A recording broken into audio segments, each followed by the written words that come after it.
Welcome, everyone, to the Islanders Never Say Die podcast. I'm your host, TJ, and with me here, as always, is our NHL analyst and expert, the grumpy old man. They say there's no shame to his game because he's always the same. That's me. And with us here, special guest, friend of the show, Tom from the Belmont Bunch. How are you, Tom? Good. Thank you guys for having me back. Third time. And I got to say, the music that you guys play in the lead up always gets me pumped and nervous at the same time. It's really good.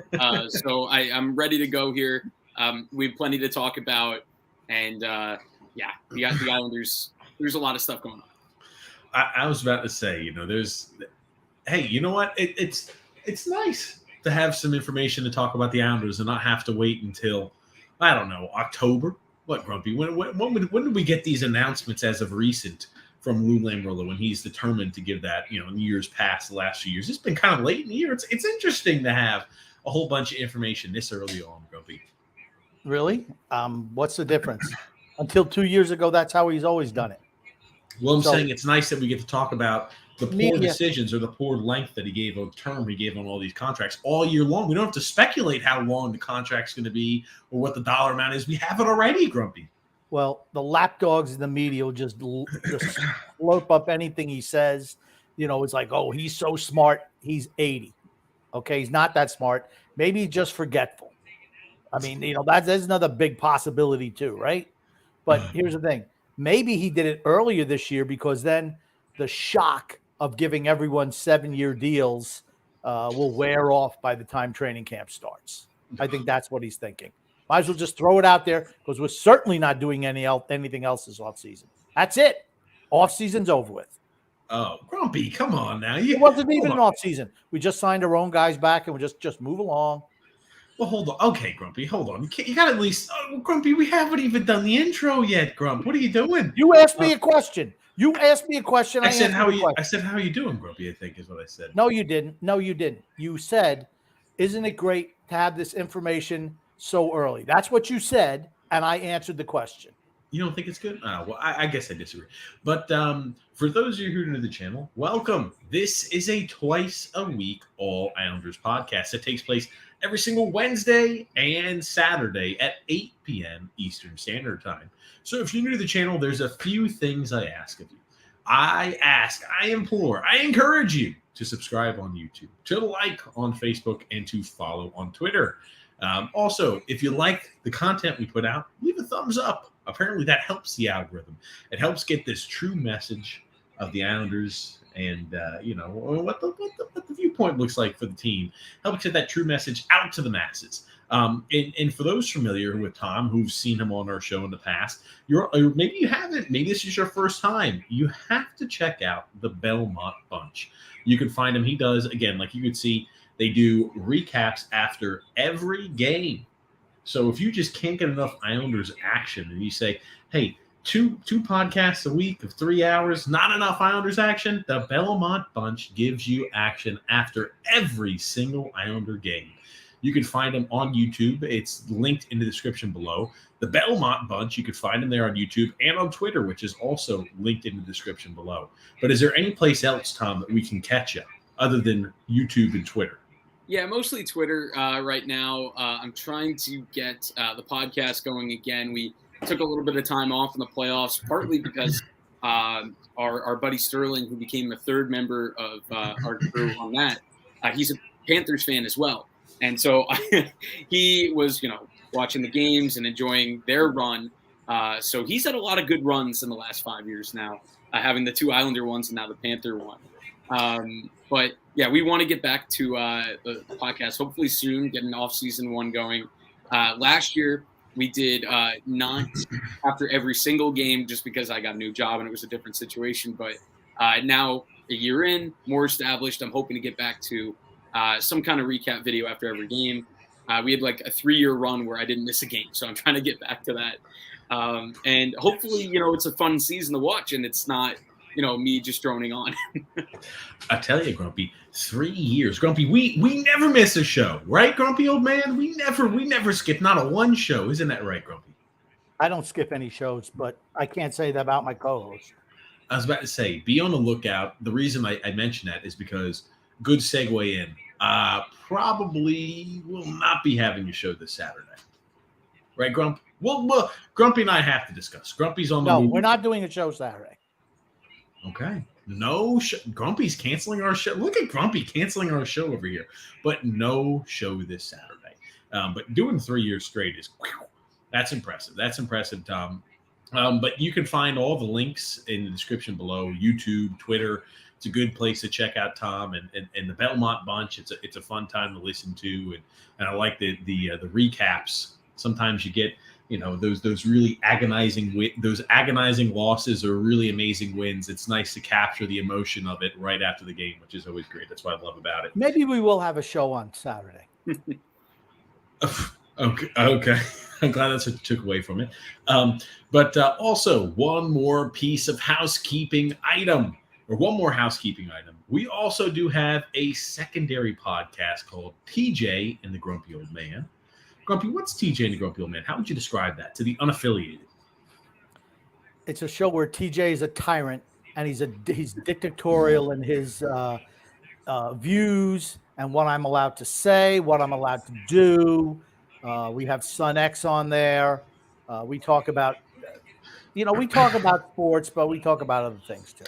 Yeah, it's a show where we just pretty much shoot the shit, talk everything about sports and other things. So we talk NHL, NBA, NFL, college athletics, MLB, European football, soccer for those in North America. So we talk about anything and everything sports on that show and just have a good time shooting the shit. That's called TJ and the Grumpy Old Man. That can be also found in the link in the description below or as a featured page there on our YouTube channel. You scroll down and say, oh, yeah, TJ and the Grumpy Old Man. Let me scroll down. There it is. Another podcast there we've got. That's Thursday, 9 p.m. Eastern Standard Time, as well as Sunday, 8 p.m. Eastern Standard Time. What, Grumpy?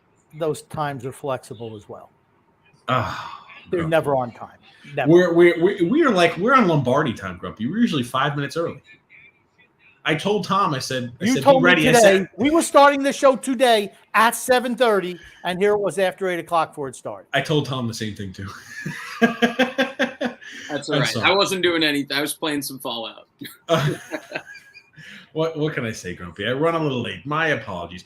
But I want to hear. Don't promise people that you're going to do something at a certain time. Just say 8:30 and 9, and then just pretend like you are doing it the regular time, because then it will be correct. No, Grump, come on now. We're on time today, at least. No, we're not. We're on time today because you wanted to start a half hour early. No reason we're on time. Hey, maybe I need to take that approach and we'll always be on time in the future, Grump. Yeah, but let's try that approach. But I want to hear from Tom. We've had a lot, this offseason already, which has not been, I would say it's not been normal for the last 2 seasons for Lou Lamoriello.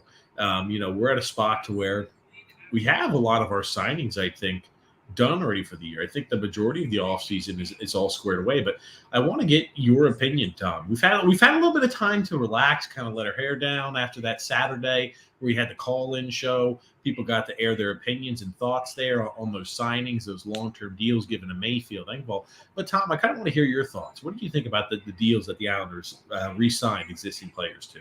Well, I got to hear about them in probably the best environment possible. I was at my Fantasy Hockey League award ceremony. I won the championship. I was getting a big trophy. We do like GM of the year.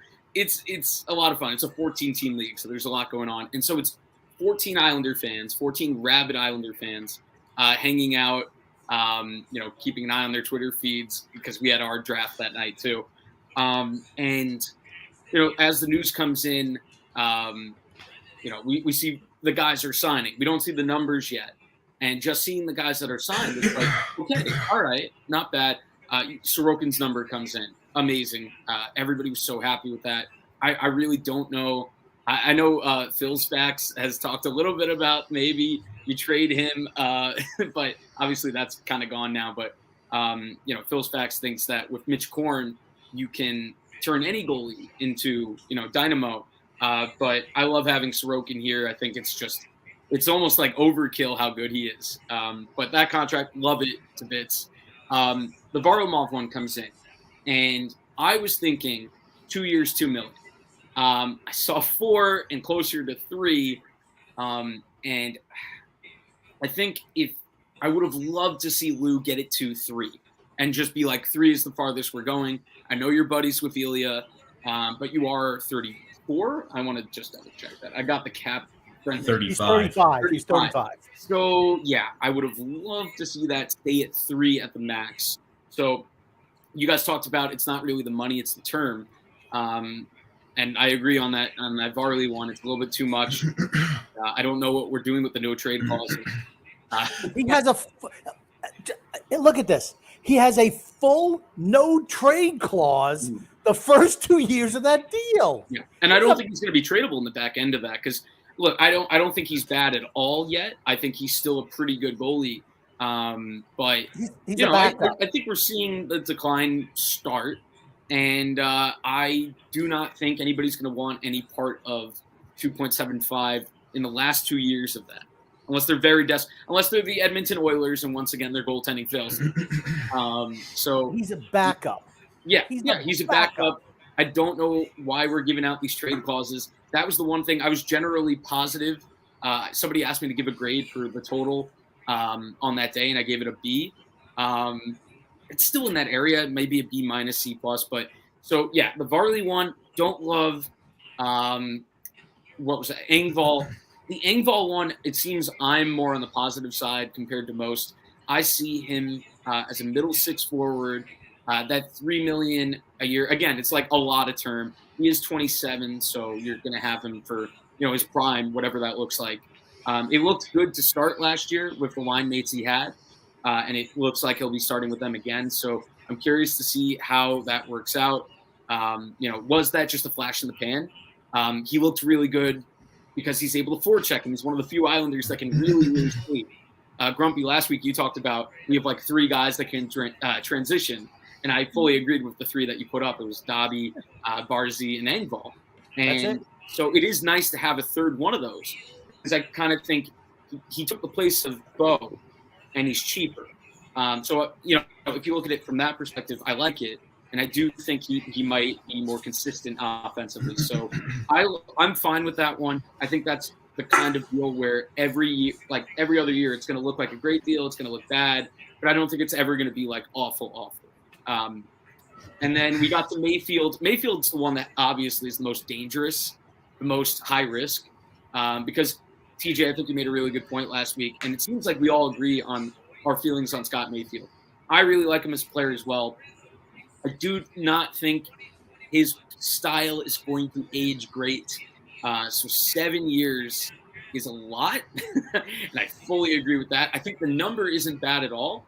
I think he would have gotten more on the open market. Ryan Graves got 4.5 a year, and I think Scott Mayfield's a better player. I know Scott's a little bit older, but yeah. So again, the number's not terrible. The no trade clause makes it rough. Again, we're really committing to this core, and that's going to be very divisive. Some people are going to see that upside of the 2 runs to the conference final and be a goal away. But on the other side, everybody's 2 years older. Everybody's 3 years older. So it's tough. This team is a middle-of-the-pack team that has cup upside if Horvat gets back to complete normal, if Engvall is really good. And we'll see if they bring in a left-handed defenseman to take over for Aho. But I agree with a lot of what you guys said last week. I think I'm a little bit more positive just because I feel that this team does have cup upside, and I feel like that's going to be controversial to say, but I'm giving Horvat kind of a fresh slate. I don't know how difficult it is to move cross-country mid-year, to have Barzy get hurt, to have a tough time driving play without anybody else on your line, really. He's playing with like Simon Holmstrom. So I'm giving him a fresh slate, and I'm hoping that Engvall can keep up what he did. But I agree. I think Lou is banking on basically the best case scenario for everybody. Is what it's going to take for us to be more than just the 8 seed. I tell you, it's an apt assessment that, I think too, when we saw it, and I think Grumpy, I apologize for everybody out there. I had audio on the wrong setting there, so I do apologize in case you're catching any reverb or anything like that. That being said, for these deals, just as you had mentioned, the amount of these full no trade clauses and modified no trade clauses is just it's hard to fathom. Like, for example, Scott Mayfield's going to have a full no trade clause for the next 4 years of his contract. To put this into context, Scott Mayfield is a bottom pairing defenseman on this team. We're giving bottom pairing defensemen full no trade clauses for the first 4 years and then a modified no trade clause for the next 3. We're giving our backup 35-year-old backup goaltender, Semyon Varlamov, a full no trade clause for the first 2 years and then a modified no trade clause for the next 2. And then you go ahead and look at Pierre Engvall, who's, bottom 6, middle 6. I think ideally he's probably a third line guy. You're giving Pierre Engvall a full modified no trade clause for the next 7 years. No. Yeah, his is modified no trade. Yeah, modified no trade clause. I apologize. So it's not full. He didn't earn the full modified no trade clause. My apologies. But modified no trade clause. Mm-hmm. You talk about the pieces that have to be picked up upon the departure of Lou Lamoriello. You've got a lot of guys who are all veterans in the league, who are all signed to. We continue just to extend out and increase the term that we have these guys under contract for. And I'm like, the dollar amount didn't bother me. It was just more the term. And Grumpy, correct me if I'm wrong. It was just a term and these no trade clauses that are just blowing my mind. Yeah, the dollar amounts are, except for Varlamov. I mean, 1.5 for a backup goaltender is more than enough. I mean, Jonathan Quick, 1 year, $800,000. He's backup. They're freaking backups. You know what backups are? They're guys who don't play. They sit on the bench. They wear the ball cap. They pat everybody on the butt when they come off the ice. That's his job. I'd love to get a backup job like that for $2.75 million a year. What's he going to play? Seriously, though, what's he going to play? 25, maybe 27 games a year, maybe. Sorokin's going to get the lion's share of the action, as he should. He should be paid that money. I thought that the contract that Lamoriello signed Sorokin to was a great deal. Absolutely a great deal. And then he goes and pisses away the savings on the backup.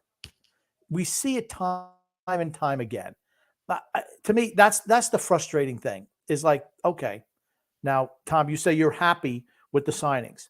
Has his team gotten better from the offseason? So I'm going to say they're better than what they started last year at.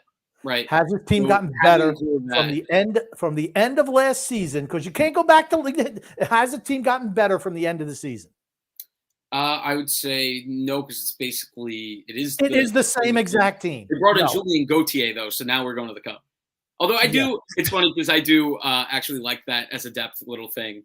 And we signed Carson Kuhlman, who I liked in little bursts with Boston. But obviously, those are not needle movers. Those are just like, it's nice to have NHL quality, extra forwards. Guys in Bridgeport. Who play in Bridgeport. Yeah. So maybe Bridgeport can actually make the playoffs for once. And that's my whole thing. The team has done nothing to get better. Bringing everybody back on a team that got knocked out in the first round against a weakened Carolina team. Better hope we don't play Carolina next year. Carolina owns us. Just owns us. So Rock tapped on the goalie's helmet. That's just, the last 20 games, we've won 4. I feel like that's been a thing for a long time, not even when Carolina was good. But prior to that, they just always beat us. It didn't matter how good they were. Because their style is just, it's tough for us. It's like kryptonite. Heavy forecheck, good skating, control the action, pepper the net with as many shots as humanly possible, put traffic in front of the net, and hope maybe you get a few lucky bounces. You catch a team out of position, you catch them a little tired, and you go ahead and beat them like that. Mm-hmm. I just wonder if we're being a little bit harsh on the Islanders for that series, only because Carolina, to me, I think I maybe undersold them. I know they were short-staffed. They had a lot of injuries. Rob Brindamore wouldn't shut up about them because he was just crying the whole series. But the Islanders easily could have won that series. I I don't know why they didn't start Anderson to start that series, because they probably would have beaten us in 5. Raanta, I know you guys were talking about Raanta as a backup option last week, but from what I saw in that playoff series, no, keep Raanta away from me. It felt like Fleury in 2013 with Volkun coming in and finishing us off. Anderson felt like the Volkun there, and I don't want anything to do with Raanta. I'd love to play against Raanta, kind of like Jari, where it just feels like he just gives the Islanders nice goals. Right. But so I wonder if we're being a little too harsh on, the fact that they almost beat a team that I see as year in, year out, like a cup contender. They were short-staffed, but that is a well-coached, good team with a lot of depth. So I think, if the Islanders win that series, who knows? The Islanders could beat the Devils in the next round. Maybe the speed is too much for them. That's, a completely fair point to say. But at the same time, the Islanders' experience might have gotten the best of the Devils. But I'm not going to go crazy and say that the Islanders would have gone past that. I think that was the cap.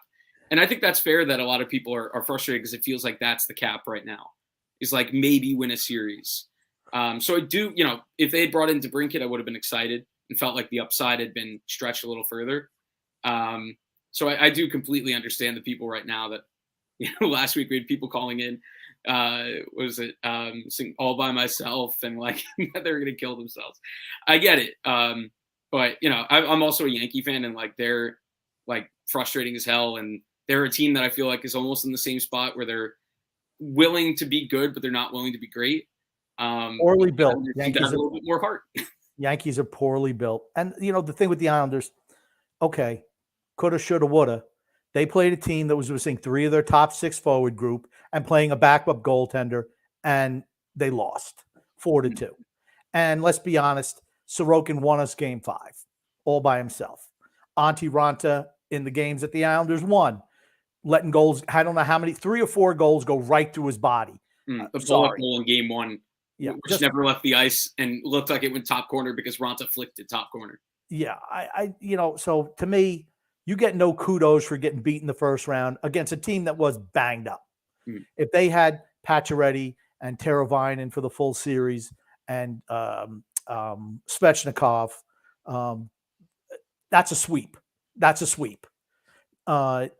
Just because they were banged up and we still lost them like we always lose them, we had no shot of beating Carolina. None. We wouldn't have beaten the Devils. Certainly wouldn't have beaten Florida. We don't beat good teams. Except for Vegas. That's a team we play very well against. In the playoffs a couple years ago, which was the peak of Lou hockey, of Barry hockey. Sorry. Yeah. Yeah, well, it happened. It was great that we played a goaltender who was playing with an injury that ended his career. Yeah.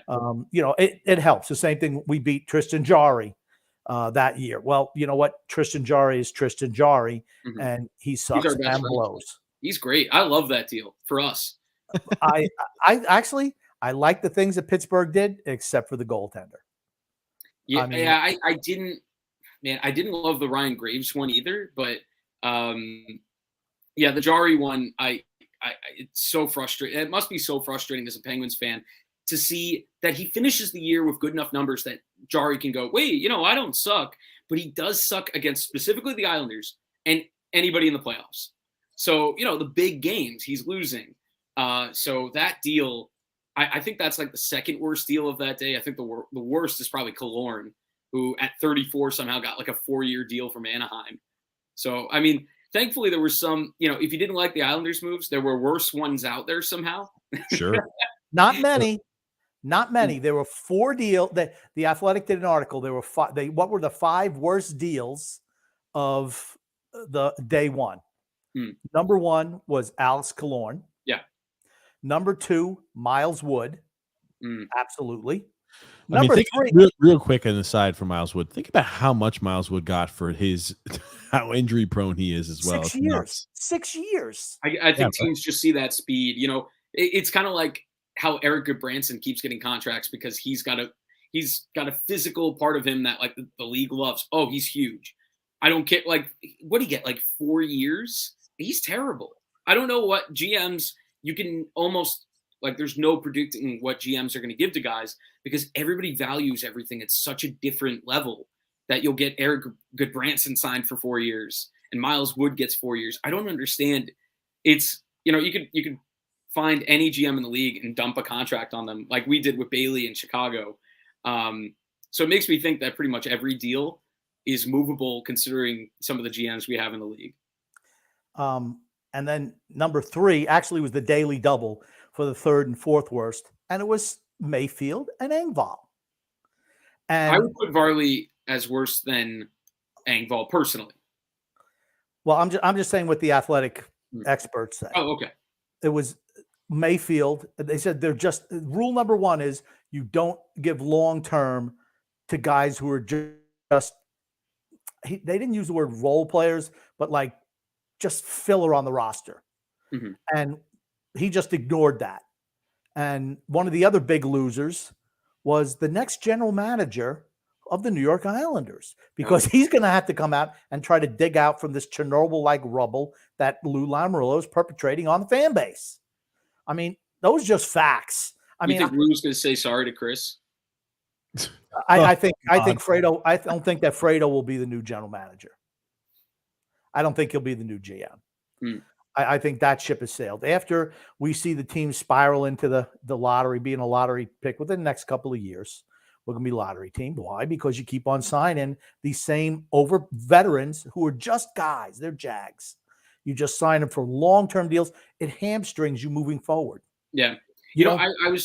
I want to hear what you guys think, because with Scott, with Mayfield, we said a lot that he's a bottom pair, but he plays a lot of minutes. Playing bottom pair for the Islanders, I feel like is a lot different because our right side is pretty loaded, and those guys each play a good amount of the game. I feel like Mayfield on a lot of other teams would be top 4, but I with the mention that, like TJ said, I don't know for how much longer he can be a top 4 guy. But would you guys have preferred letting Mayfield walk and getting Connor Clifton on what Buffalo got him for? I have a Quinnipiac connection in my family, so I've always watched Connor Clifton from his time at Quinnipiac to now. I loved him, and I said if Scott Mayfield walks, I would love a younger version of Scott Mayfield that moves a little better. And that, for me, that's the one frustrating non-move. But Buffalo got to him first. I wouldn't have minded at all a guy like Connor Clifton stepping in and filling the void, because we like Mayfield, and I think Mayfield's a good playoff performer, right? I think in the regular season, when they call things a lot tighter, I think it's not designed for Scott Mayfield's game. He gets the last minute of the game penalty, this cross-check. You don't have to sign 31-year-old defensemen to 7-year deals. Sure. Yeah. Connor Clifton, 3-year deal. And he's much younger. Much younger. That's you saw around the league 1-year deals. 1-year deals, low money. Why? Because salary cap. Yeah. Our guy, screw it. Just sign everybody up long term. It's not a recipe for success. It just isn't. We have 7 guys who are going to be under contract through 2029, 30. Think about that. 7 guys. How many of them are really worth that money? 2? Maybe 2? Yeah, we know Sorokin. Barzal and Sorokin. And probably Barzal. Barzal and Sorokin. That's it. Yeah. And we want, and still with Barzal, we want to see more production. Sure. But yeah, you know what, though? We're a really easy team to buy jerseys for, because everybody's here forever. You don't have to worry about changing out the jerseys. There's the silver lining to every cloud. There you go. Yeah. Oh my God. I tell you, and I wanted to mention something of what was brought up earlier about the offseason, the moves, and about Debrincat.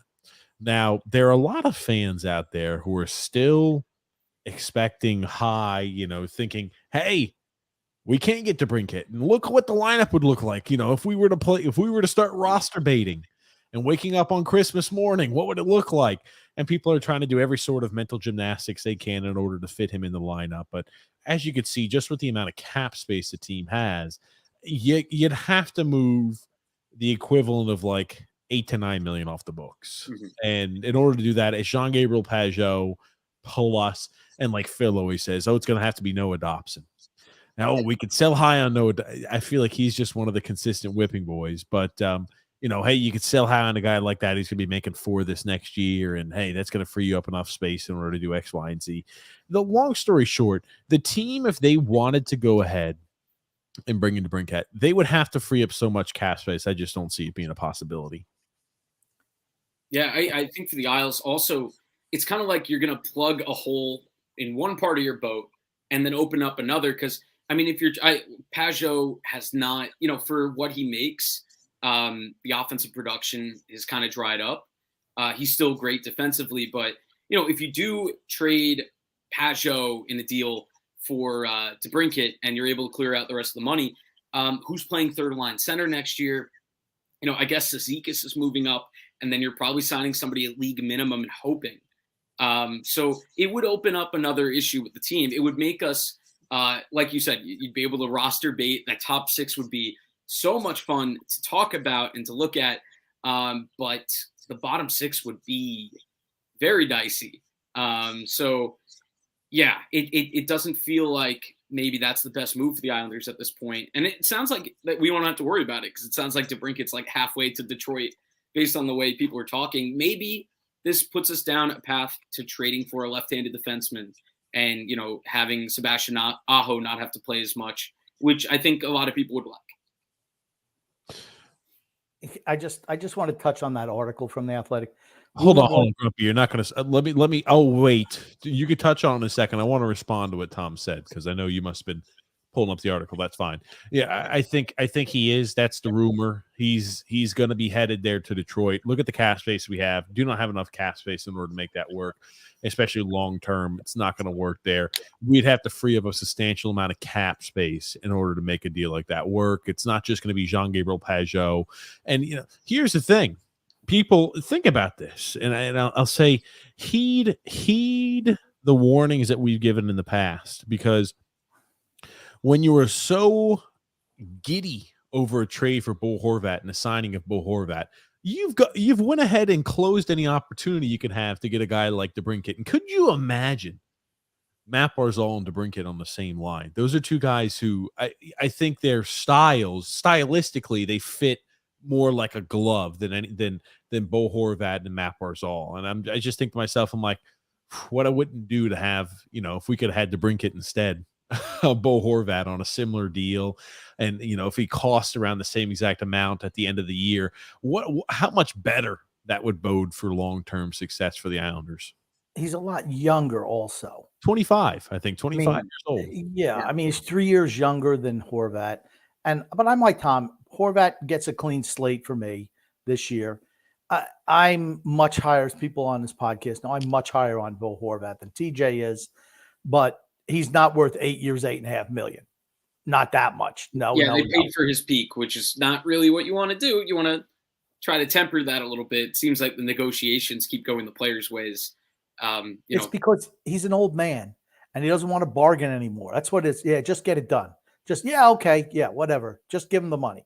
And it's funny. And I do want to touch on this because this is exactly how I feel. Rule number one, don't give term to depth players, which Engvall and Mayfield are. They're not marquee guys. They're not. Lamoriello has selfishly decided not to subscribe to that notion because by the time the effects of doing so present themselves, he likely won't be around to suffer the consequences. Islander fans will, though, and the team's cap sheet looks more and more revolting with each new pressing of ink to paper. And you know what? He's so right. They're so right in their assessment because we were in good shape where, okay, after next year, everybody was going to be off the books. We could start with a new chapter. Nope. The old man just keeps on re-signing these guys that are just ham and eggers to long-term deals. So you hamstring yourself in the future. And every year, next year, we're going to hear, oh, we don't have cap money this year. Well, it's because you're signing all these guys to long-term deals. No trade clauses. You know what? You offer a guy like Varlamov 2 years, 1.5. If he doesn't want, okay, thanks for the service. We're moving on. You don't have to re-sign anyone who's ever put a sweater on to a long-term deal. And that's what he does. That's what he does. As opposed to, maybe trading for something else. Tom, you mentioned a left-hand defenseman. We have no money. We have no money, and we have no prospects to trade. Who are you going to trade? Name somebody that someone wants who's not part of our quote-unquote core. Yeah, that's tough. Like, prospect-wise, Aatu Räty was kind of the last bullet in the chamber.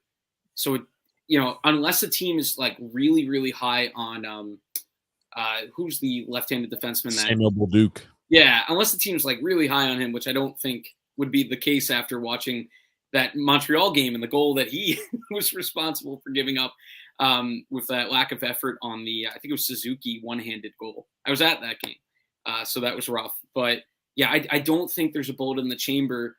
I do feel like they've pretty much exhausted all the trade options they can. Horvat was kind of the last big trade that they could fit with the assets they had. And now, look, we don't want to trade another first-round pick because we do at some point need to restock. And I do want to win now. But I know that you can't just keep kicking the can down the road. The prospect pool is getting dicier and dicier. You need a first-round pick.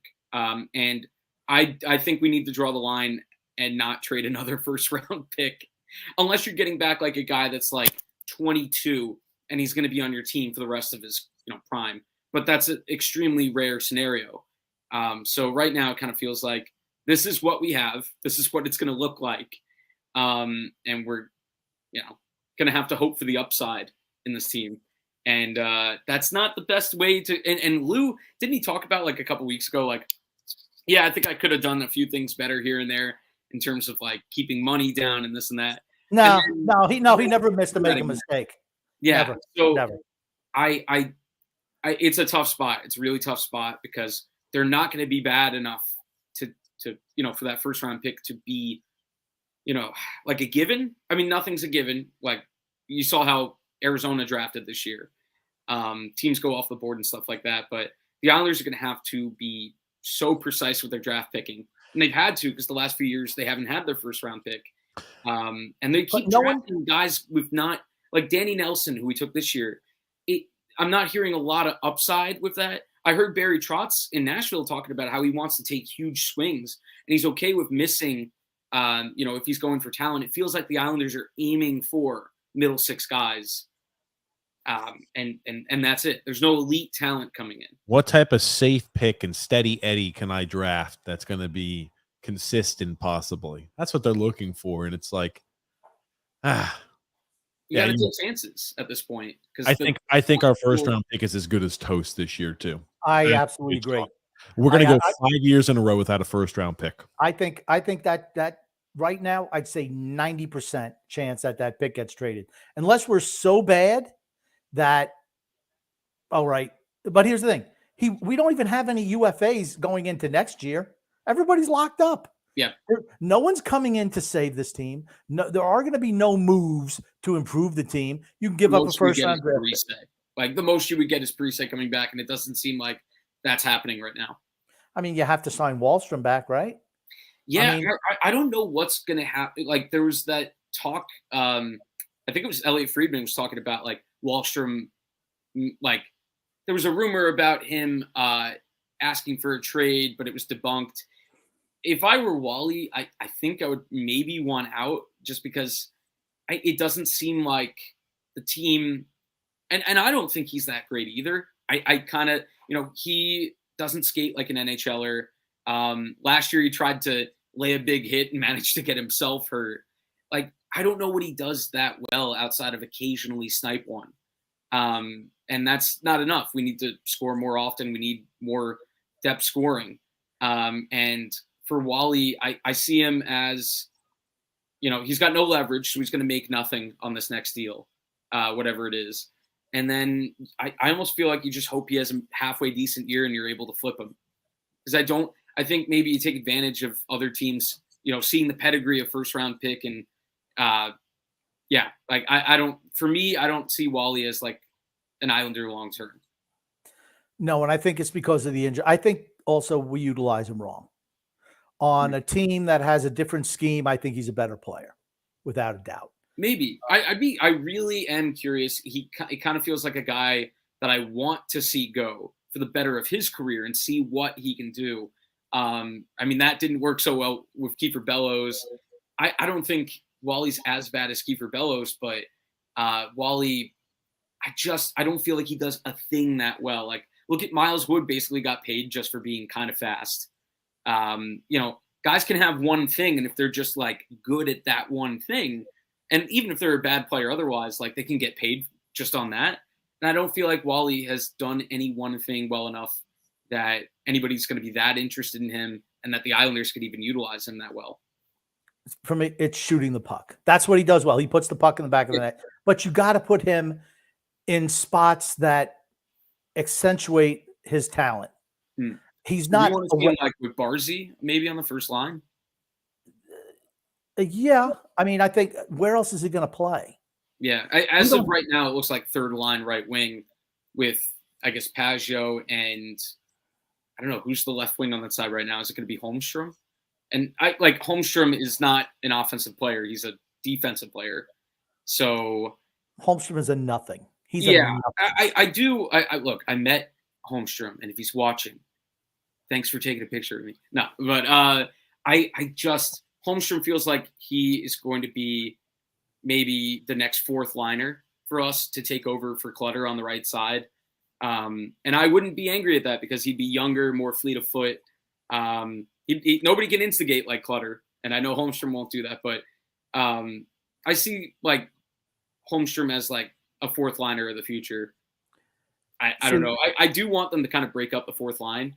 I think, but I don't know who takes, Ryan Reeves just got a 3-year deal. Maybe somebody takes some sort of trade for Clutter or Martin.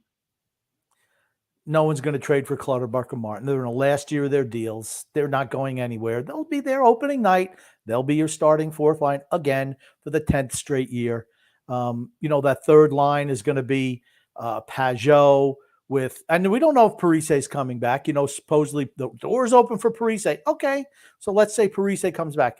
Parise and Fasching, let's say. Oh, yeah, I'm forgetting Fasching. I loved Fasching last year. I like Fasching too. Yeah. Matter of fact, Fasching worked on the first line with Matt Barzal. Why? Because same thing with Casey. They skate, they dish, and they go to the net. Yeah. No, Fasching plays hard. I love his style. I think Fasching is going to be, I don't know, maybe he probably has a better shot at playing over Wally right now just because the work rate is there and what he does well, he does well. Like, I don't know if Wally has enough qualities to really crack the lineup right now, which is tough because then he's not even going to be able to up his trade value. I think Holmstrom's the odd man out. Or Holmstrom. Yeah. Well, Holmstrom's more of like a warm body that plays well defensively, but he adds no offense. So like it's more of like he is someone that you could fill in a spot with. The problem with the way the Islanders have used Wahlstrom is they put him on the third line. That's not his skill set is out of a score. He's got to play on top two line. Has to. I mean, he play him on the left side. Why not? Play Barzal on the right side, put Horvat in the middle. Why not? The creator. It's tough. It's like, do you want to move him up or should he earn the minutes? And I feel like it just hasn't worked out either way that they've tried. They have tried Wally with Barzy at points, and I don't feel like it's worked that well. I just don't feel like Wally's worked in any situation he's been put in like that well. To me, you know what? We're going to give you 40 games in this spot. Let's see. Not 5 games and yank you up. No. Here's the thing. No one has ever earned a spot on this team. For the last 5 years, I could tell you every single, we've talked about it on this show before, this is going to be your opening night lineup. This is like, since we don't sign anybody off season, this is our opening night lineup. After a week of free agency, this is going to be the lineup, and we're right every time. There's never competition for spots. Doesn't matter if you play well.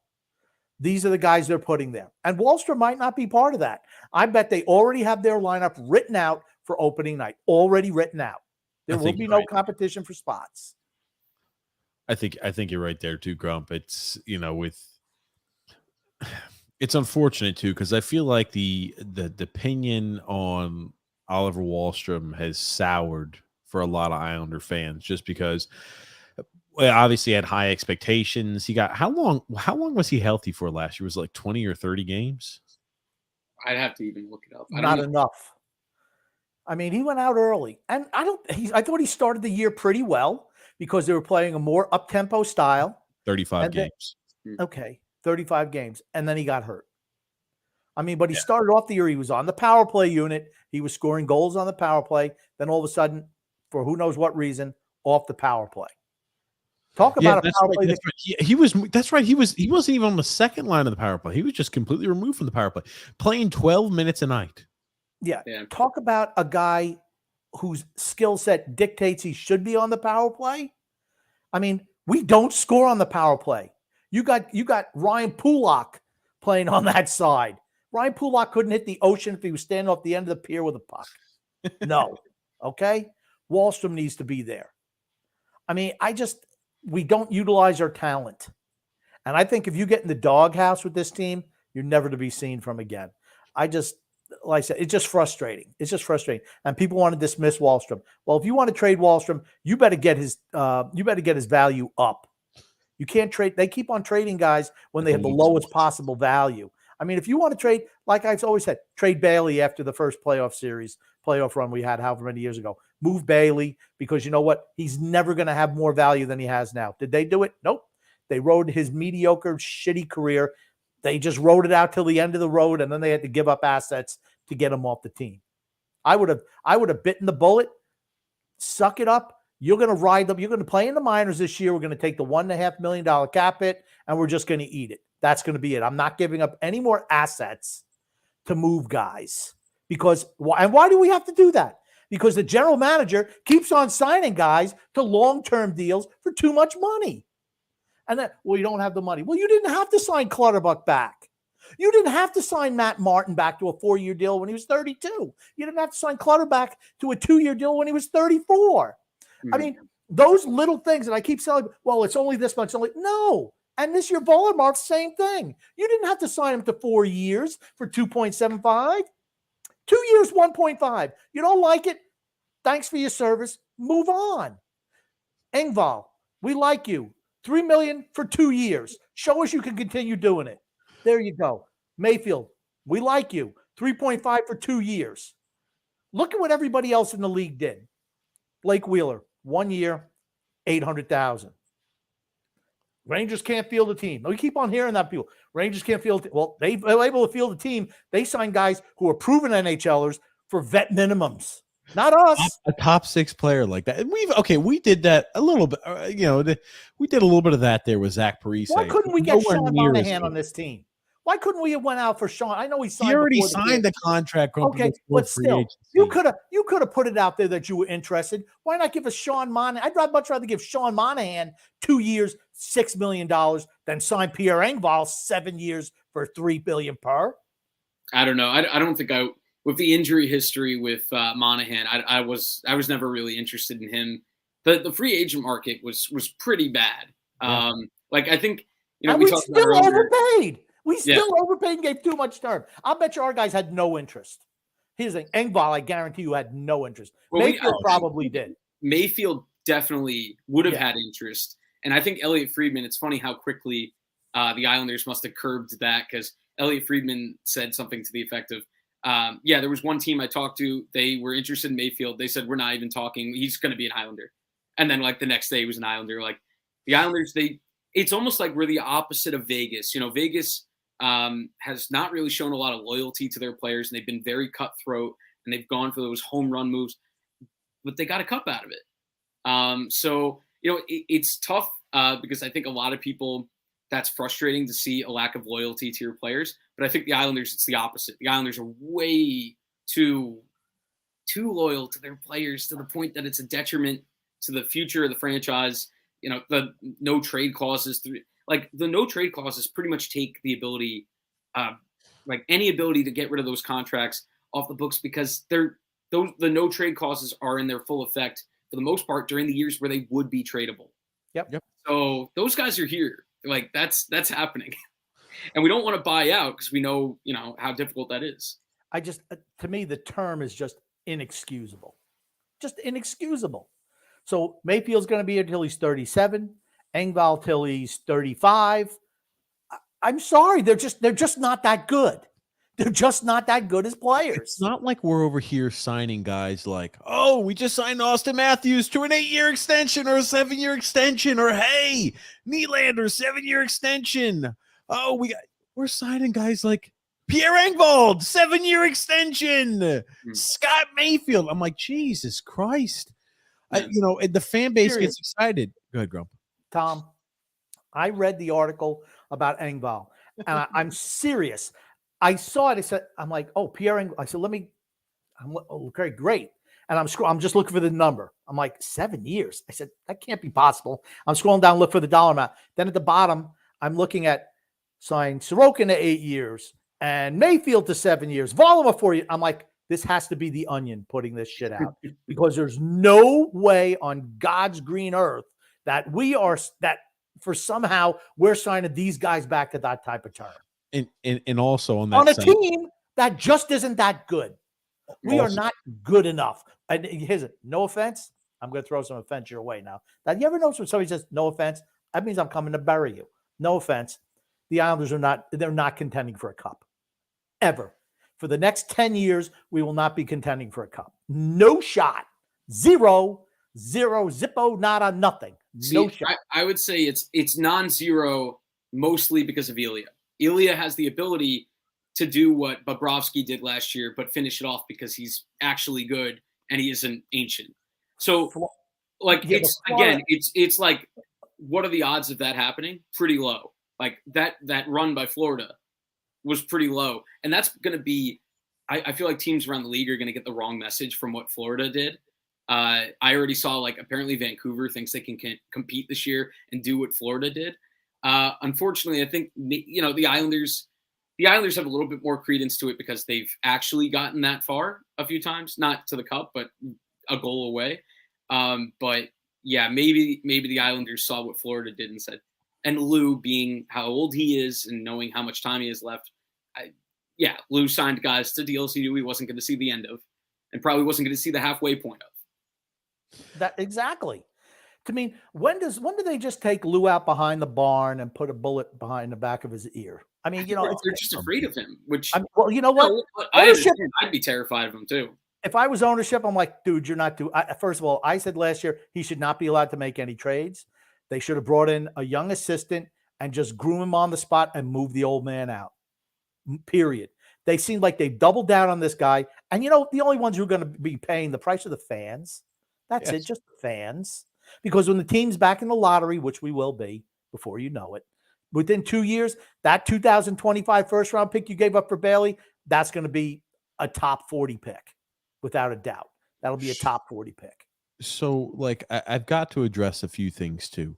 Now, we talked about last podcast, and I hate to do a callback, but they were talking about, the reason why Varlamov had a little bit more. We saw by multiple people suggesting the reason Varlamov's contract or his cap hit, well, it wasn't $2 million, it was 2.75 because, Sorokin wanted to go ahead and keep Varlamov here. So he went ahead and took a little bit of a lesser deal, and they gave Varlamov a little more. Now, again, we kind of laugh that off because it's just ridiculous to think that's the case. And then, we'll kind of go the math behind it and why it doesn't make sense for the cap hit either. Varlamov being 35 years old when he signed that contract means that even if he retires, that still hits against our cap. He can retire tomorrow. We are on the books for 4 years at $2.75 million per for Varlamov. The only way we can ever be saved is he goes on LTIR. That's it. So unless he destroys a knee or tears his groin in half or has a career-ending hip labrum injury, he is going to be counting against our cap for the next 4 years. Doesn't matter if he sees the next 4 years, he'll be counting against his cap. So let's dispel anything like that right now. It has nothing to do with, we wanted to spread the love around. You know what? Bring the Delkovich in. He's Russian too. Maybe they could go ahead and shoot the shit and be good pals just like him and Varley were. And then we talk about these long contracts. People are saying, hey guys, these long contracts, they don't have, the cap's going to be increasing drastically. It's not going to have that big of an impact on the cap when it continues to go up like this. It's going to be like 92 million, guys. So hey, down the road, it's only going to cost about 3% of our cap hit. What it does is guarantee that those guys are in the lineup every night for the next 7 years. That's what it does. Those guys will be in the lineup every night for 7 years. And they're just not that caliber player. At the age of 32 years old with Pierre Engvall, do you think he's going to be a third line? I think probably 32, 33 years old. He's probably a fourth line guy. And I don't think there's anything wrong with that. But you're going to be paying a fourth line guy $3 million a year. We do that now. Have we not learned from the mistakes that we've made in the past? Oh, well, hey, $3 million when the cap's 90 is only going to be like 3%. Well, hell, when you start adding all those 3% up and you look at your bottom six and you say, just like we have on our roster currently, you say, oh, wait, Jean-Gabriel Pageau is the third line center. He makes $5 million. Oh, Kyle Palmieri is the third line right wing. He makes $5 million. Oh, you start adding all the cap hits up. You say, holy shit, our bottom six goes ahead and commands over 20% of our cap. Oh, wait, you start adding all the numbers up and you're like, oh shit, this is how you end up in cap trouble. You don't have any cap flexibility. Is because you say, 3%, another 3%, that doesn't matter. All that shit starts to add up. Like when you're at the restaurant, you say, yeah, go ahead and bring a drink over. We'll order 4 or 5 drinks. And that bill comes your way and it's like, hey, $150. You go, holy shit, we don't have any. It's the same exact shit. I don't understand how to explain the concept easier. Yeah, okay. And that's unfortunately a Lou's specialty is the overpay of the bottom six guy. And, whoever we bring in next hopefully isn't inclined to do that. So I would say don't recycle one of the older GMs because I think the older GMs will do that.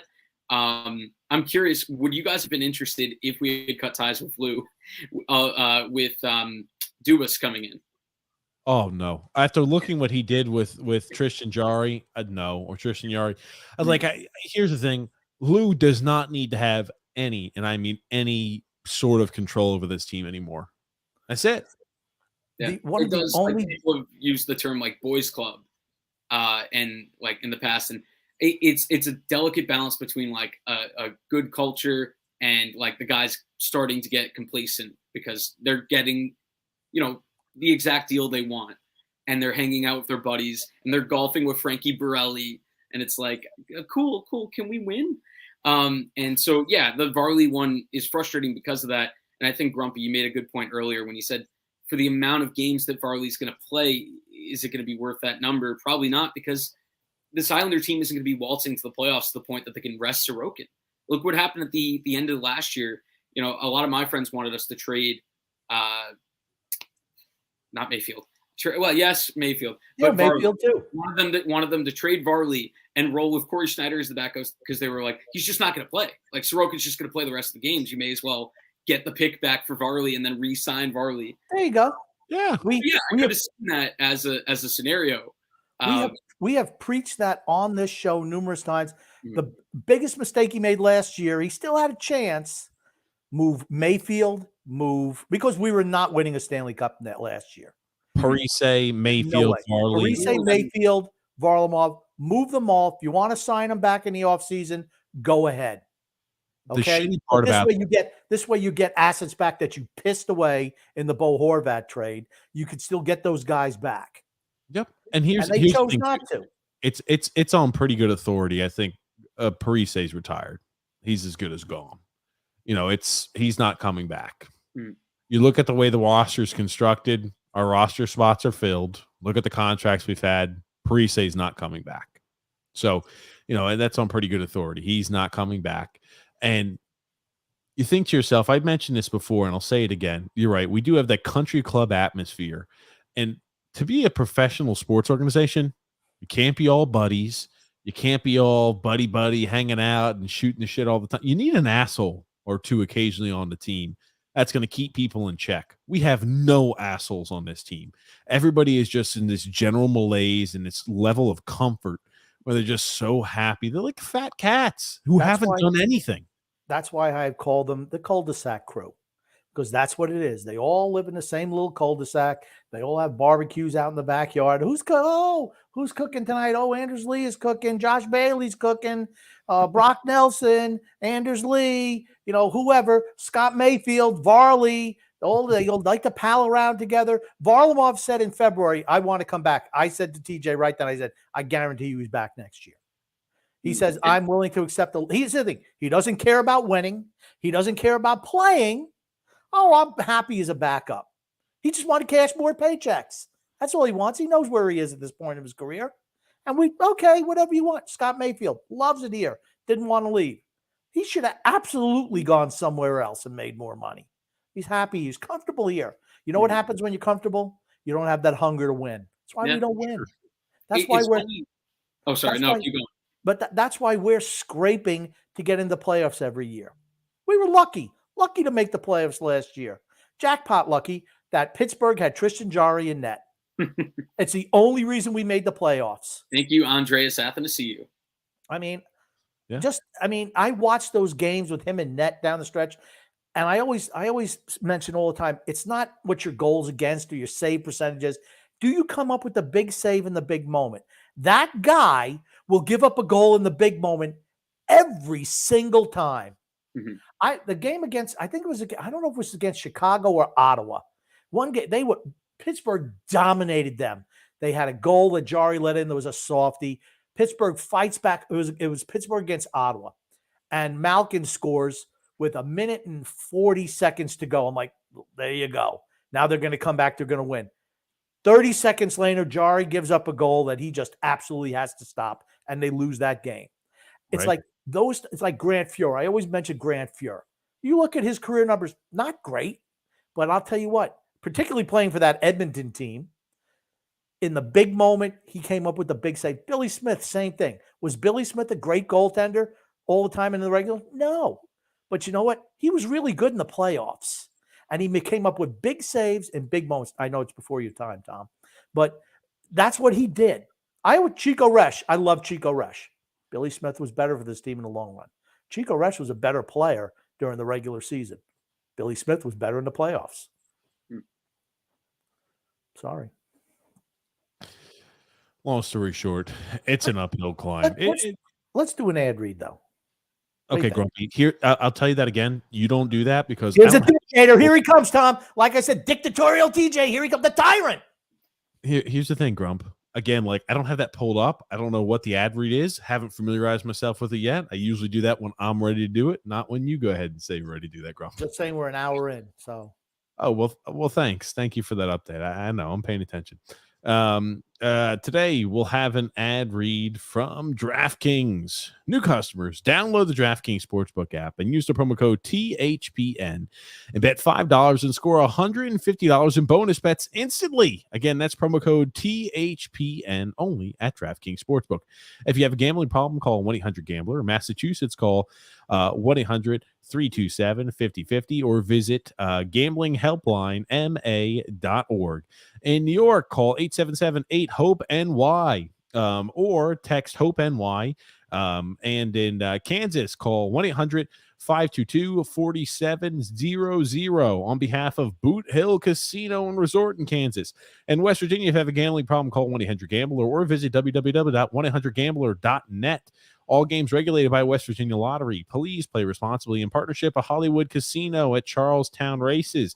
And Connecticut, help is available if you have a gambling problem at 888-789-7777 or visit ccpg.org. You must be 21 years old or eligible in eligible states, but ages vary based off of jurisdiction. See DraftKings.com/sportsbook for details and state-specific responsible gambling resources. Bonus bets expire 7 days after issuance. 1 boost per eligible game. Opt-in is required. Max bet is $50. 10 plus leg requirement for 100% boost.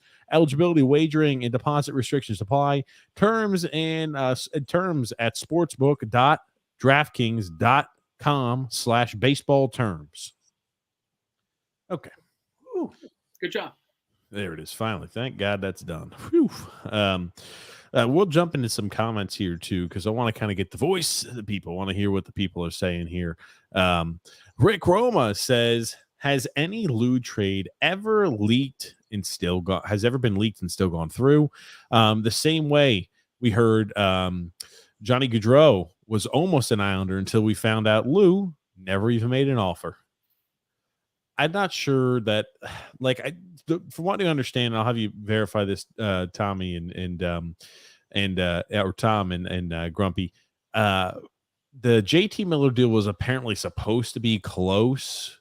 We were supposed to give up that first round pick for JT Miller and then apparently flip-flopped it to Alexander Romanov. I have no idea. That sounds way too convenient for me. But apparently there was something that went on, or there was some interest by Lou for JT Miller. Yeah, I know there was a lot of Twitter speculation at the time that, Lou is petty enough to just axe a trade because it leaked a little bit. In that one, I think we might have lucked out. I think Romanov grew on me last year, and we needed a left-handed defenseman to fill the void there. And I don't JT Miller, I don't know how good a fit he would have been for us. We really seem to value that everyone on the team has to have a two-way game to some extent. And JT Miller has no defensive game to speak of. So, and the age as well there. So we chose the younger guy for, I think, a position that we needed a little bit more. But to answer the question a little bit more, I look at the big trades we've made, and I don't like the Horvat thing came out of nowhere. Like, I don't remember anybody leaking like, hey, Bo Horvat's the guy. That just happened. So yeah, I think it is more Lou's style to be able to completely shut down any leaks, and then the trade just happens. I don't remember Pajot is a few years ago now, but I don't remember a ton of lead up to that.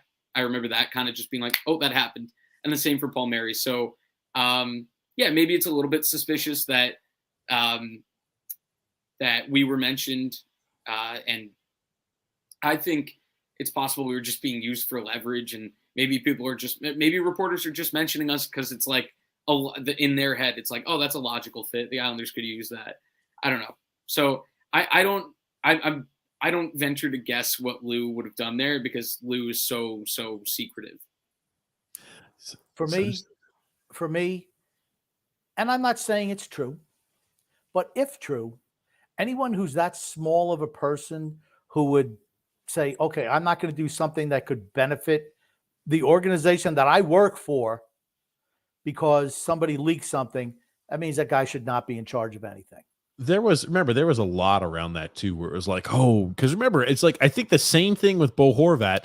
Vancouver did not allow us to speak with JT Miller regarding the contract extension, just like we were not allowed to speak with Bo Horvat, I think, before the deal was signed about a contract or possible contract extension.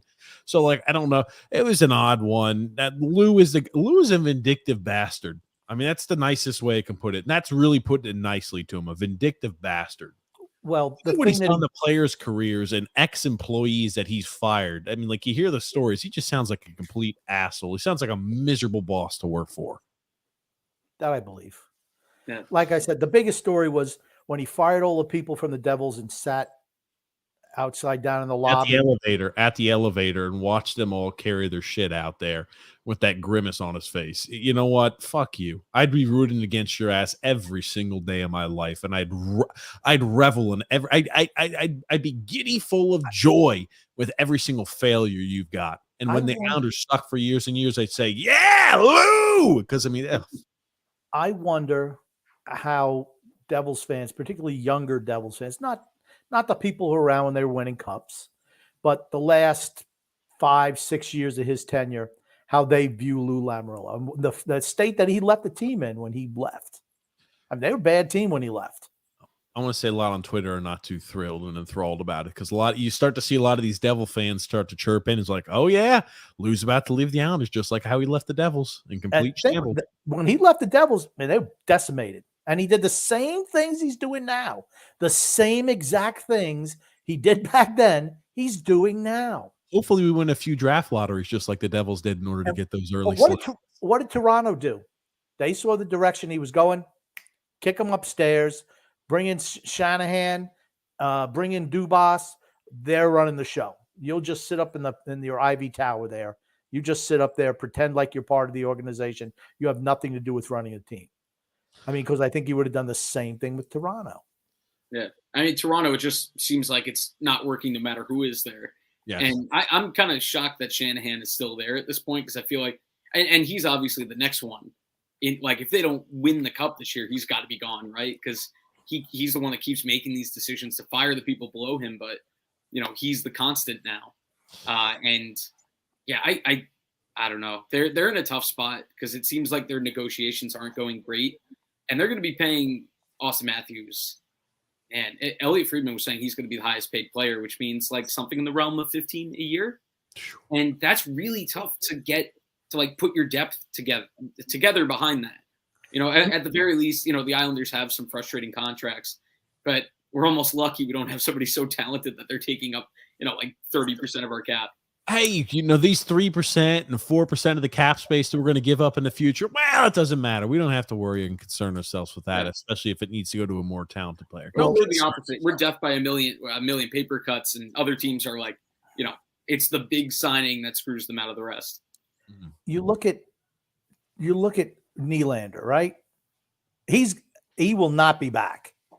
He wants $10 million a year. Okay. Nylander's a good player. Making 7.7 now. It's not a stretch to say he's going to get 10 when the cap goes up. Wouldn't you rather good say, luck with them. Good luck with Toronto giving him 10 is what I mean. All I'm going to say is, wouldn't you like to save up all your ammunition instead of signing these guys to ridiculous long-term deals? Save up and trading for Bo Horvat. Save up all your ammunition for a run at William Nylander as opposed to a Bo Horvat. William Nylander is a better player than Bo Horvat. Yeah, I just don't think, even without trading, if you took back the Horvat trade and you had those assets, I don't think that those assets get Nylander here. I think Nylander, they're in a weird spot where, like, who's going to even be able to afford that? Like, I think does Nylander want to play 1 year in Arizona in front of 5,000 people? I think if you didn't get rid of those assets, you could have a much stronger claim at possibly bringing Debrincat because from what I understand, that could be one of those deals where people are shocked at how little he goes for, because he's forced the issue in the situation with Ottawa where, hey, I'm not signing back long term, and they've got to move him. So, you should have a little bit more of an upper hand, whoever's trading for a guy like that. But we don't have the assets to trade for a guy like that because we got too busy pissing them all away. And like that ties into Rick Roma's comment. Why would Ottawa want Pajot, who's a 40-point center, making $5 million a year for the next 3 years, and Wahlstrom, who's a borderline bust? What am I missing here? You have forgotten to put on your orange and blue sunglasses, Rick Roma, to where every trade and the players and the prospects we have are so much more valuable than where teams value them. So that's what you're forgetting, Rick Roma, the very rosy outlook of an Islanders optimist. That's what it is. But Grumpy Declan.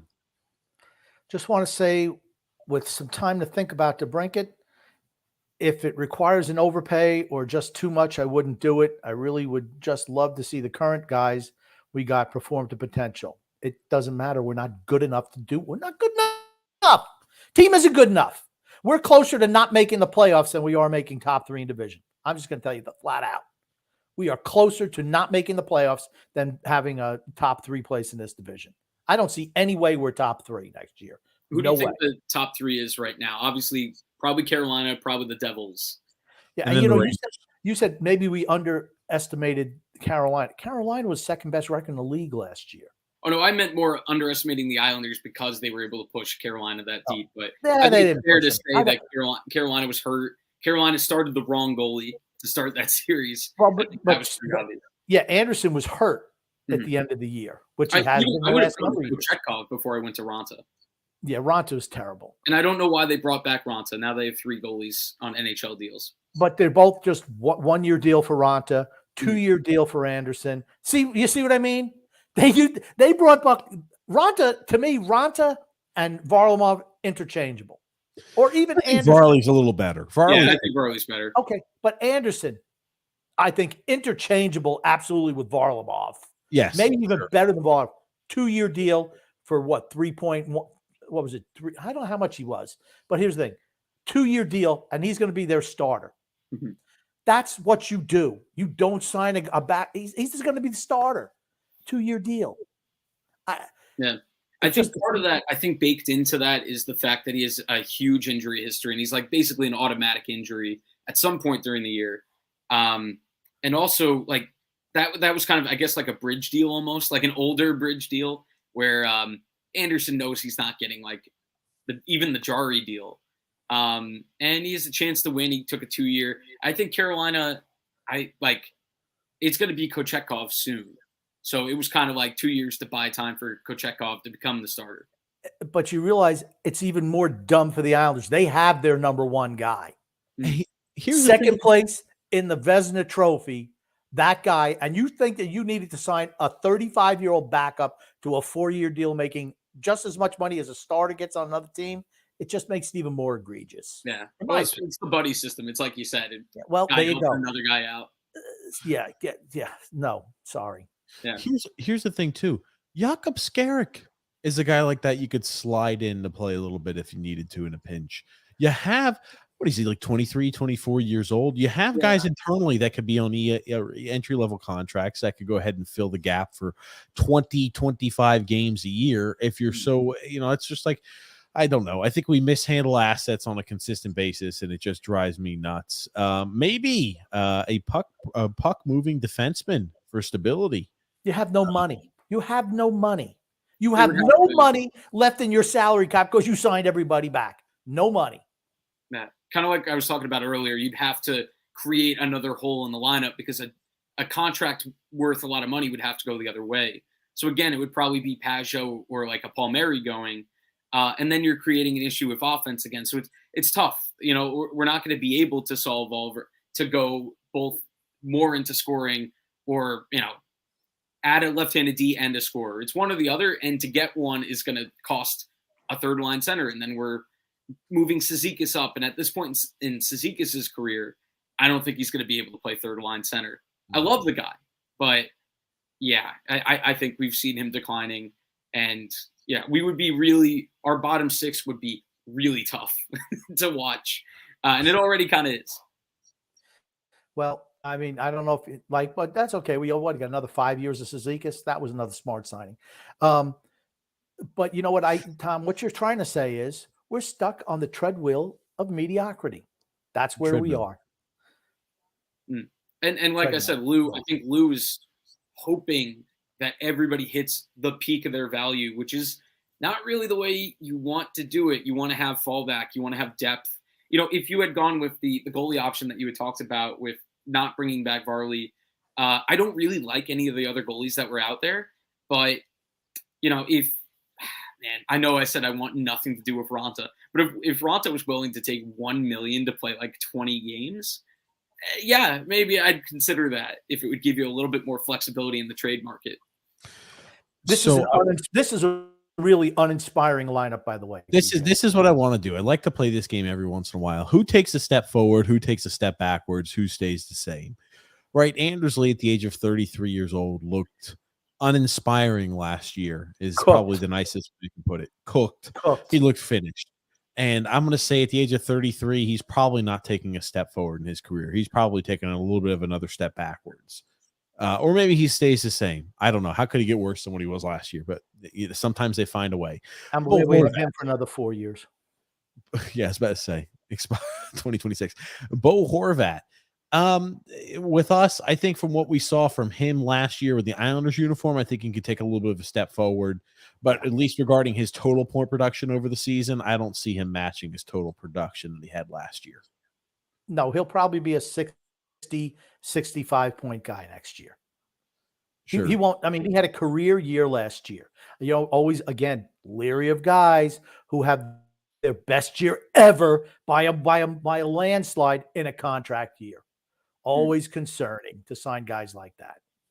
I wonder with Horvat how much, it seemed like Vancouver, even after he left, was occupying too much space in his mind. You remember at the end of the year, he said like, oh, it's much better to be here.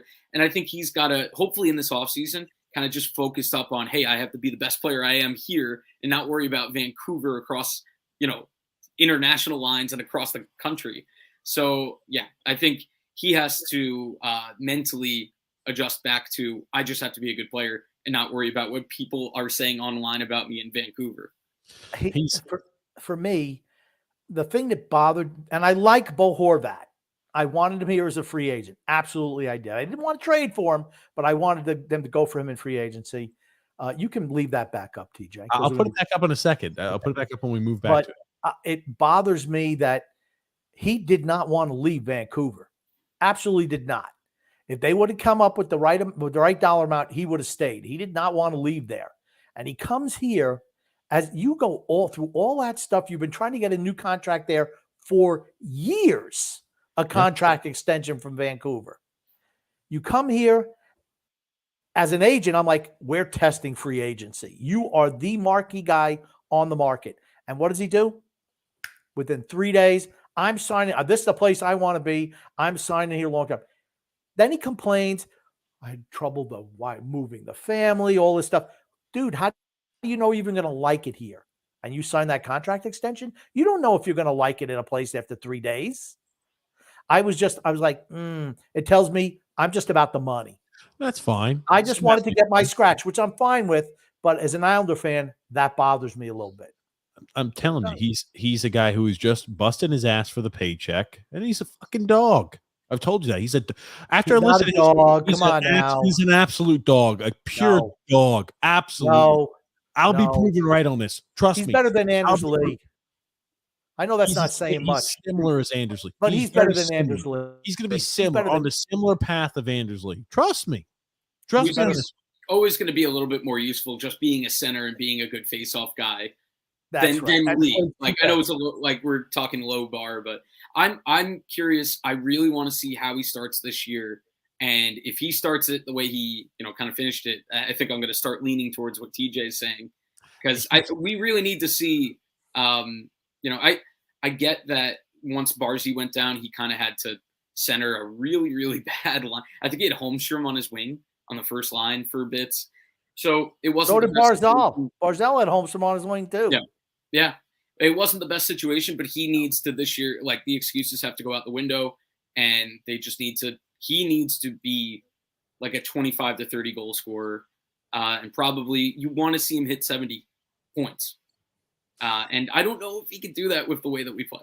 No, he certainly can. Now, here's the thing I'll mention here about Bo Horvat.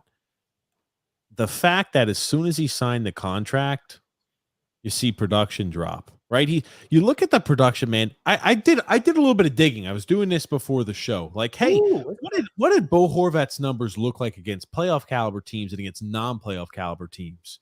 I wanted to do a little bit of digging. I did it. I thought it was kind of interesting. And honestly, the numbers didn't shock me. I kind of had a feeling that this was the case, but I'm sure this is the case with a lot of players. Now, I am excluding the game he played against the Islanders and scored 2 goals because I can include them on the playoff numbers. That's fine. He wound up totaling about 20 goals and 22 assists against non-playoff caliber teams. And, against playoff caliber teams, if the Islanders are included on that mix, about 38 points. I mean, like, again, performed a little bit better against non-playoff caliber teams. And, you look at when he came to the Islanders, I just was shocked with how many of those non-playoff caliber teams that we played in the East Coast, he did not register many points against. A lot of those points came against those non-playoff caliber teams in the West Coast, like the Sharks, against some really just the Coyotes, some really bad teams out there in that West Coast. I think to myself, I'm like, oh yeah, this is a guy who's playing on the West Coast. He's playing in a division that's weak, and he's playing in a spot to where he's lighting up against some really shitty squads. He comes to the East Coast, and even though he's playing non-playoff caliber teams, the points weren't there either. I will be interested to see how he plays this season. I think he'll play better than he played at the end of last year, but to expect him to put up 70 points or even 60 points, I think it's hopeful at best. I think this guy's a 55-point-a-year guy. Some years may be higher, some years may be lower, and he just busted his ass for the paycheck, and we were dumb enough to give it to him. The team who's known him and knows what he looks like day in and day out since he was been drafted wasn't stupid enough to give him that contract. But there was one team that was. I wonder if that was just Vancouver is like a mess, and they paid JT Miller before they paid their captain. So I wonder how much of it is like Vancouver disaster class. So, like, again, I'm going to be watching him. I think he's going to be under the biggest microscope this year out of any Islander on the ice. Obviously, Lou is the one with the biggest microscope on him overall. But, yeah, he is going to have Barzy with him, hopefully healthy to start the year. There's going to be no excuses to start the year, so we got to see it now. Yeah, and now this is one where you just mentioned, how they paid JT Miller before Horvat. JT Miller has put up a lot of points consistently every year. I don't think JT Miller is the greatest thing since sliced bread, but he produces certainly more than Bo Horvat ever has. I mean, so the guys who put the puck in the net, the guys who score, those are the guys who get paid. They get the money. I mean, it's great to have the intangibles, which I like, and I like Bo Horvat. But to me, he's not worth more money for what he actually produces than JT Miller. Miller's older, of course. Now with Matt Barzal, I feel like I've been saying this every year, and I hope I'm right. This is the year Matt Barzal finally takes a step forward and continues to cement himself as in the top guy, top dog. I feel like I say that every year, and the points don't match with it. I like the play on the ice, but the production necessarily doesn't match with actually the points. They need a left winger. Anders Lee cannot play left wing on the first line. Cannot do it. How many years of that failed experiment do you need to see? Anders Lee is not a fit for Matt Barzal. Bo Horvat is, because he moves his feet at least. He's not afraid to go into corners. He just doesn't stay in front of the net. They need, like I said, Johnny Gaudreau would have been perfect for that line. Or even Debrincat. Yes, those are guys who move their feet. Who are the guys who look better when, we had injuries and we were substituting left wings? Fashing looked good. Casey looked good. Why? Because they move their feet. Mm-hmm. They give Matt Barzal a puck and they move their feet. And he's going to get the puck back to you. Guys who are stationary targets, that is not conducive to how Matt Barzal plays. Got to move your feet. Oh, he's so tough to play with. No, you just don't have the right. You have a bunch of dinosaurs out there. This is not the 1960s. You got to move. In the modern NHL, you have to be able to skate. We only got a couple guys who can even skate on this team. Mm-hmm. You know what I mean when I say skate. Upper echelon skate. They can all skate, of course. Put Tom out there. Maybe he's a great skater. 3 points in 4 games in the in his league. That's one thing. But in the NHL level, you got to be an A+ skater. I think it's the most important skill you can have. Yeah. No, and that's where I wonder, somebody in the chat earlier said, do you want to play Engvall in the first line just because he's a better skater and keep up with Barzy? And it's tough to break up what the second line had last year. But so I think as you start the year, Lee is going to be on the first line, but maybe it'll be a shorter leash, and I even Parise, you talked about the guys that fit with Barzal or guys that keep their feet moving, regardless of how skilled they are.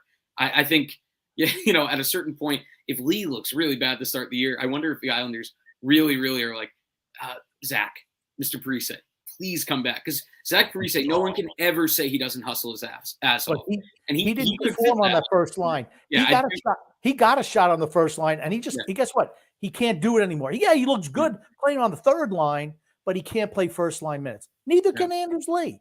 We don't have anyone. What line would he even? What line do you think he would fit with? Because at this point, I don't know, third.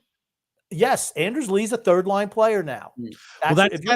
That's my point too, where I'm confused about how the lineups here, because they've got Palmieri there at the second line right wing. I just feel really hard done by to say Oliver Wahlstrom, you're the third line guy. He's not. Maybe he will be the third line guy. He just does. His skill set doesn't fit that of a third liner. He will not succeed. He will bust out if he plays a bottom six role. I can guarantee you that. So like these lineups here, I know they had chemistry with Engvall, Brock Nelson, and Palmieri, but I wouldn't be opposed to that. Sliding Engvall maybe on the first line, and you've got Matt Barzal, Engvall, and Bo Horvat. Why not?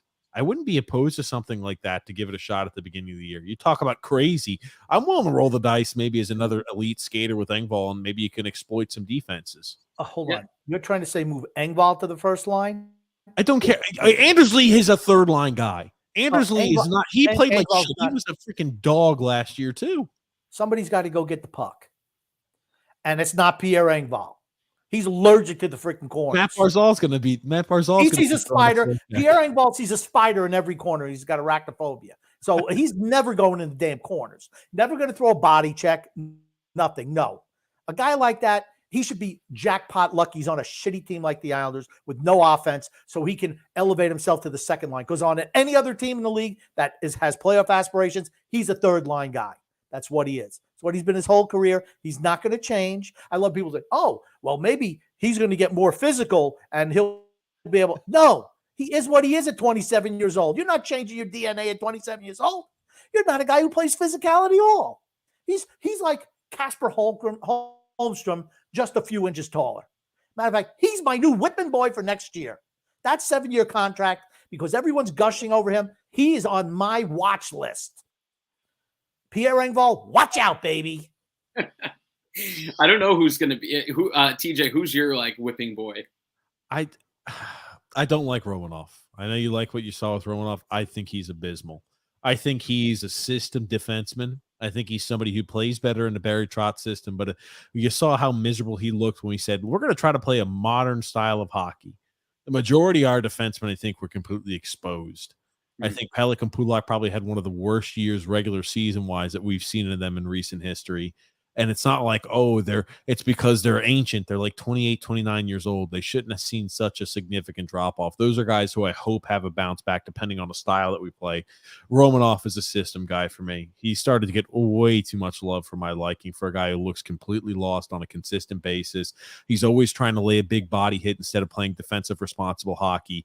And a guy like Dobson gets all the hate because, Romanov throw a big hit.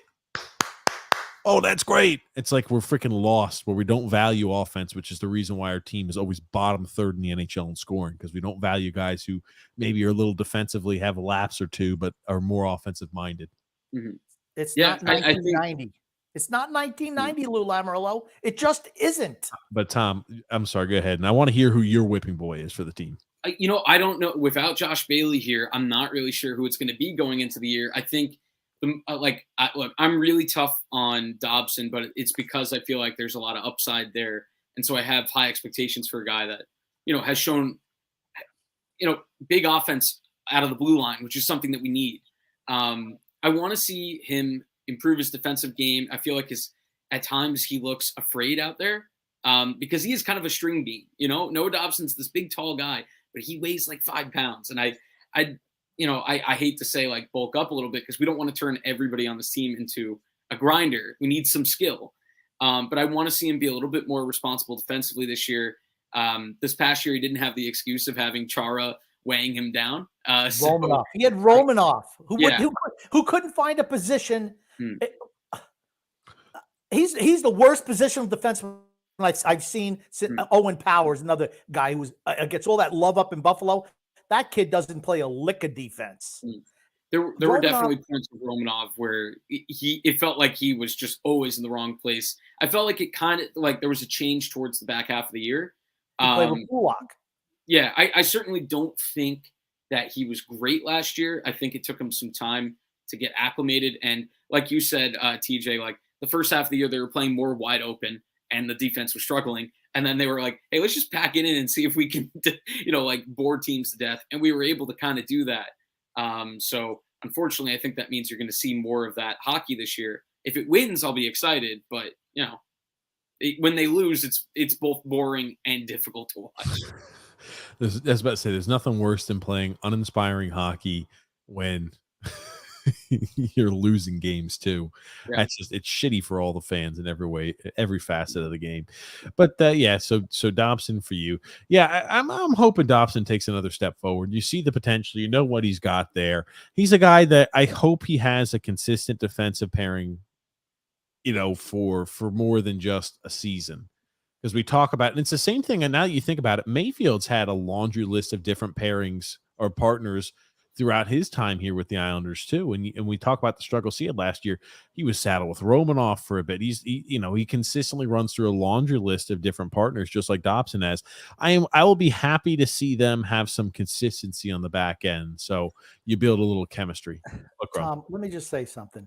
Now, you notice how TJ takes a subtle shot at Romanov. He's been burying him anyway. But then he says Mayfield was saddled with Romanov. See, just to once again, just to punch that home point. Romanov is our worst defenseman. There you go. I think he's right up there with Sebastian. I think he's awful. No reason to say saddled. Just rip him. Just shred him. Hey, don't even try to pretend like you're being nice to him. Don't even pretend. I think defensive. I think he offers no offensive upside, and I mean none. Remember that last year? Hey, maybe there's growth offensively for Romanov. He's miserable on the offensive side of the puck. No, he's looking for the hit. He's looking for a way to separate man from puck, and that's pretty much it. To me, what needs to happen on the defensive end, since you're locked in forever with Scott Mayfield now, you have to have your first pairing has to be Dobson and Pelech. Period. End of sentence, end of story, Dobson and Pelech. Why? Because you got one guy who can move the puck out of the zone in Dobson, and he has to have a guy who's really solid defensively. He plays a modern NHL game. Move the puck. He's not going to gain 30 pounds and be a bully in front of the net. Not going to do that. No. Not going to do it. Okay? Doesn't need to. He plays a modern NHL game. Second pairing, Pulak and Romanov. That has to be your second pairing. Third pairing, Mayfield and Bolduc. That should be your starting 6 defensemen in that order. That should be your pairings. I don't care that Bolduc scared me a little bit at the end of the year, and I think Aho has the job, until he sucks again. He's a rookie, though, right? He was a rookie, though.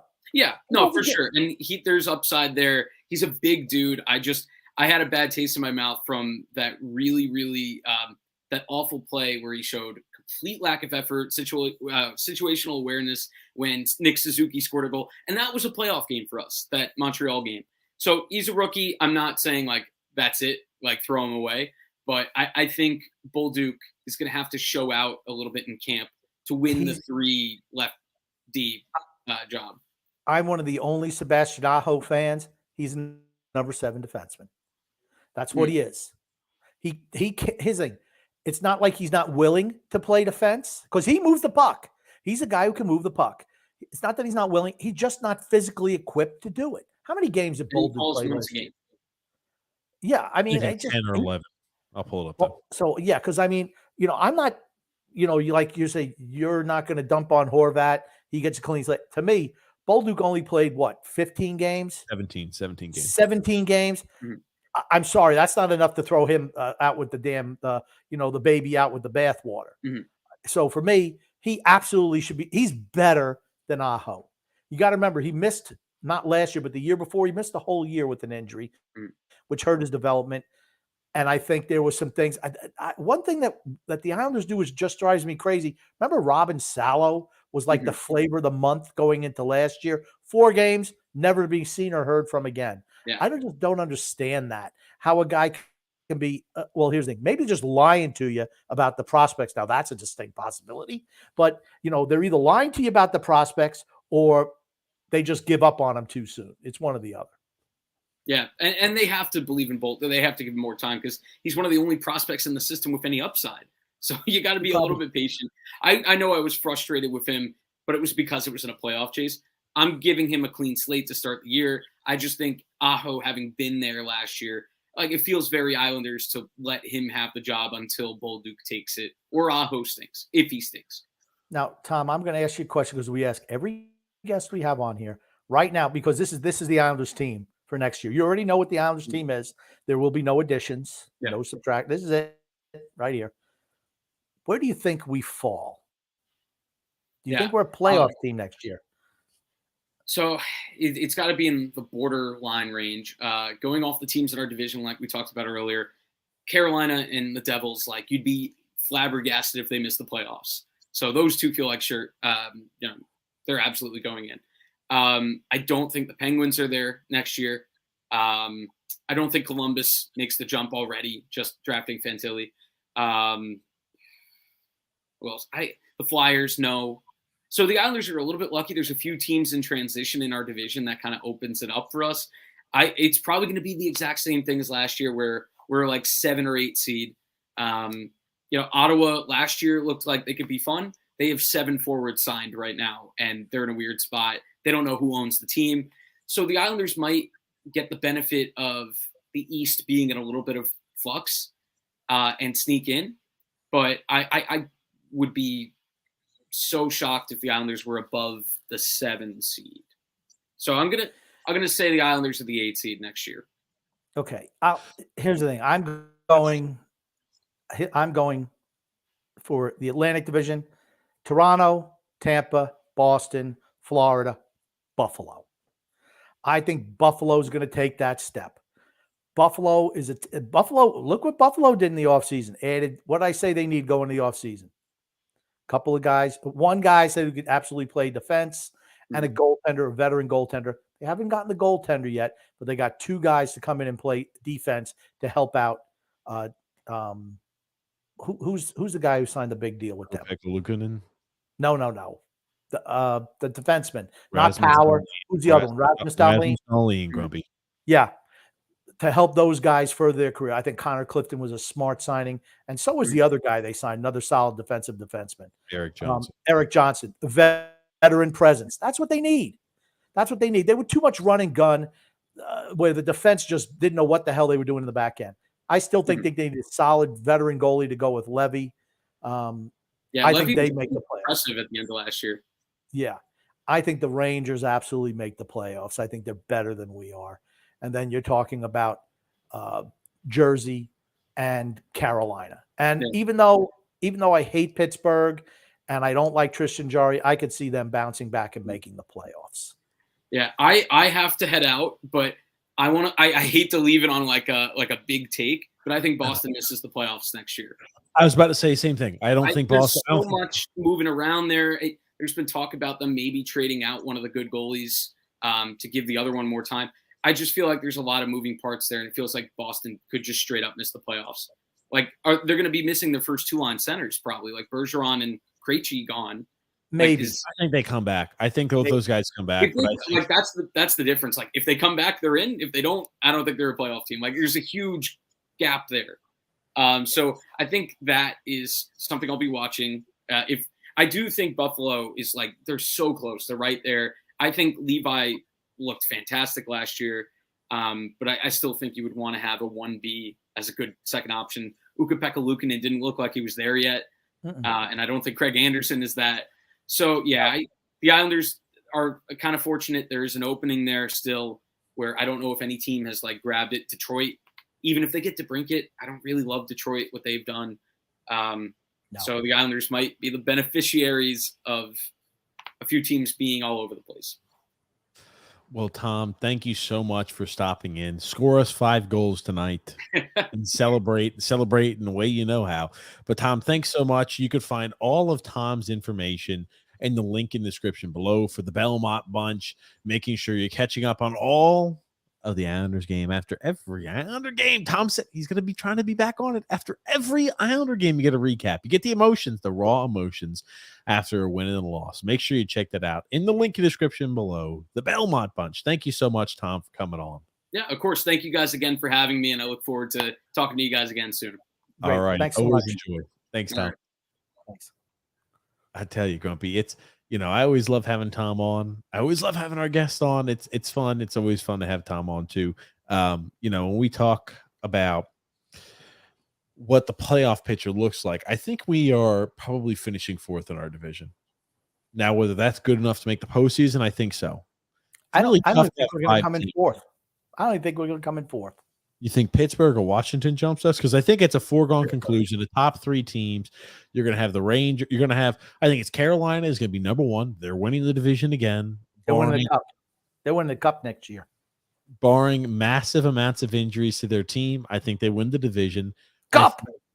I think maybe the Devils might take a little bit of a step back regarding the regular season performance, but I think they take a step forward in the postseason performance and caliber. I think the Rangers also make the postseason. I think I would have said the Penguins maybe if they didn't have Jarry as their goalie that they were relying upon. They do have Nedeljkovic, who's going to be playing the backup role instead of DeSmith. But who knows how that's going to pan out. Does Tristan Jarry play like he played before the injury? Before he got injured last year, he had like a .918 save percentage. After that injury, when he came back in the second half of the year, he was straight garbage. So, what are you looking at when you're looking at Tristan Jarry? We absolutely own Jarry, and he was miserable down the stretch. I just don't put a lot of hope in him performing well, Grump. Yeah. I'm still thinking that I'm picking Pittsburgh. I just feel they're going to rebound this year. Why? Because I think there was such turmoil in the front office, not in the locker room, but in the certainly Crosby. But I don't think it affected the locker room. But I mean, when you have players and management and coaching all coming from different angles, I think that's a problem. I think it's distracting. I think they won't have that this year. They have one direction that they're going in. I was not a fan of the Jarry signing. If he's an average goaltender, average. I'm just talking about average, not the below average piece of trash we've seen for years. If he's an average goaltender in big situations, they blow by us. They still should have made. If it wasn't for that poor goaltending, we're not even talking about the Islanders in the playoffs last year. Michael T says, until Elliot Freeman or Bob McKenzie reports on Islanders trade, there's nothing to discuss about DeBrincat. Absolutely. Yeah. Don't get your hopes up. We're not trading for him. Craig K says here, I'm over to DeBrincat rumors. It's just going to cost us Jean-Gabriel Pageau, Wally, a first round just for a season. I'll pass. We can't fit him in the cap without sacrificing defense. Yeah. I could see if the Islanders really wanted, they'd have to move Dobson. Dobson would be a guy that had to be sacrificed. Yep. Dobson, Pageau, and a first. Is that something you're willing to do? Not me. Think about that. A guy with a lot of upside, a young defenseman who's an offensive-minded defenseman, back-to-back seasons with 50 points. Whether you think he plays great defense or not, defensemen who put up points get paid in the NHL. They just do. Back-to-back 50-point a season guy for a defenseman under the age of 24. Jean-Gabriel Pageau, who's towards the tail end, and a first-round pick. Another first-round pick. See you later. Here's something that people also forget. Dobson's been top 4 on the team in scoring the last 2 years. Defenseman. Top 4 on a team that doesn't score. On a team that does not score. I don't know if you heard the rumor that Erik Karlsson, the Carolina Hurricanes, are sniffing around on him. Now, that I don't understand. Again, they're doing dumb. those things. That's so dumb. Well, you know what? He was really, really good last year. And maybe, next year they might lose Pesci. They might lose a couple of their defensemen. Maybe they want to bring him in. Here's the thing. Every time, again, you just said it, very dumb. Every year we say, man, very dumb moves by them. And they just get better every year. So I don't know. I'm done saying that they're making dumb moves because they just get better every year. Every year we question it. Every year the results are there. So Carolina's like the exception to the common sense rule. Yeah. Now here's the thing. I think Pacioretty's going to have a bounce back year for Washington. That's what I was about to say. If Washington's a team I could see who's more competitive next season. It depends on how the guys look. Washington's a really old team, just like Pittsburgh. And with old teams, let's see how it works. It's the new coach, the kid from Toronto.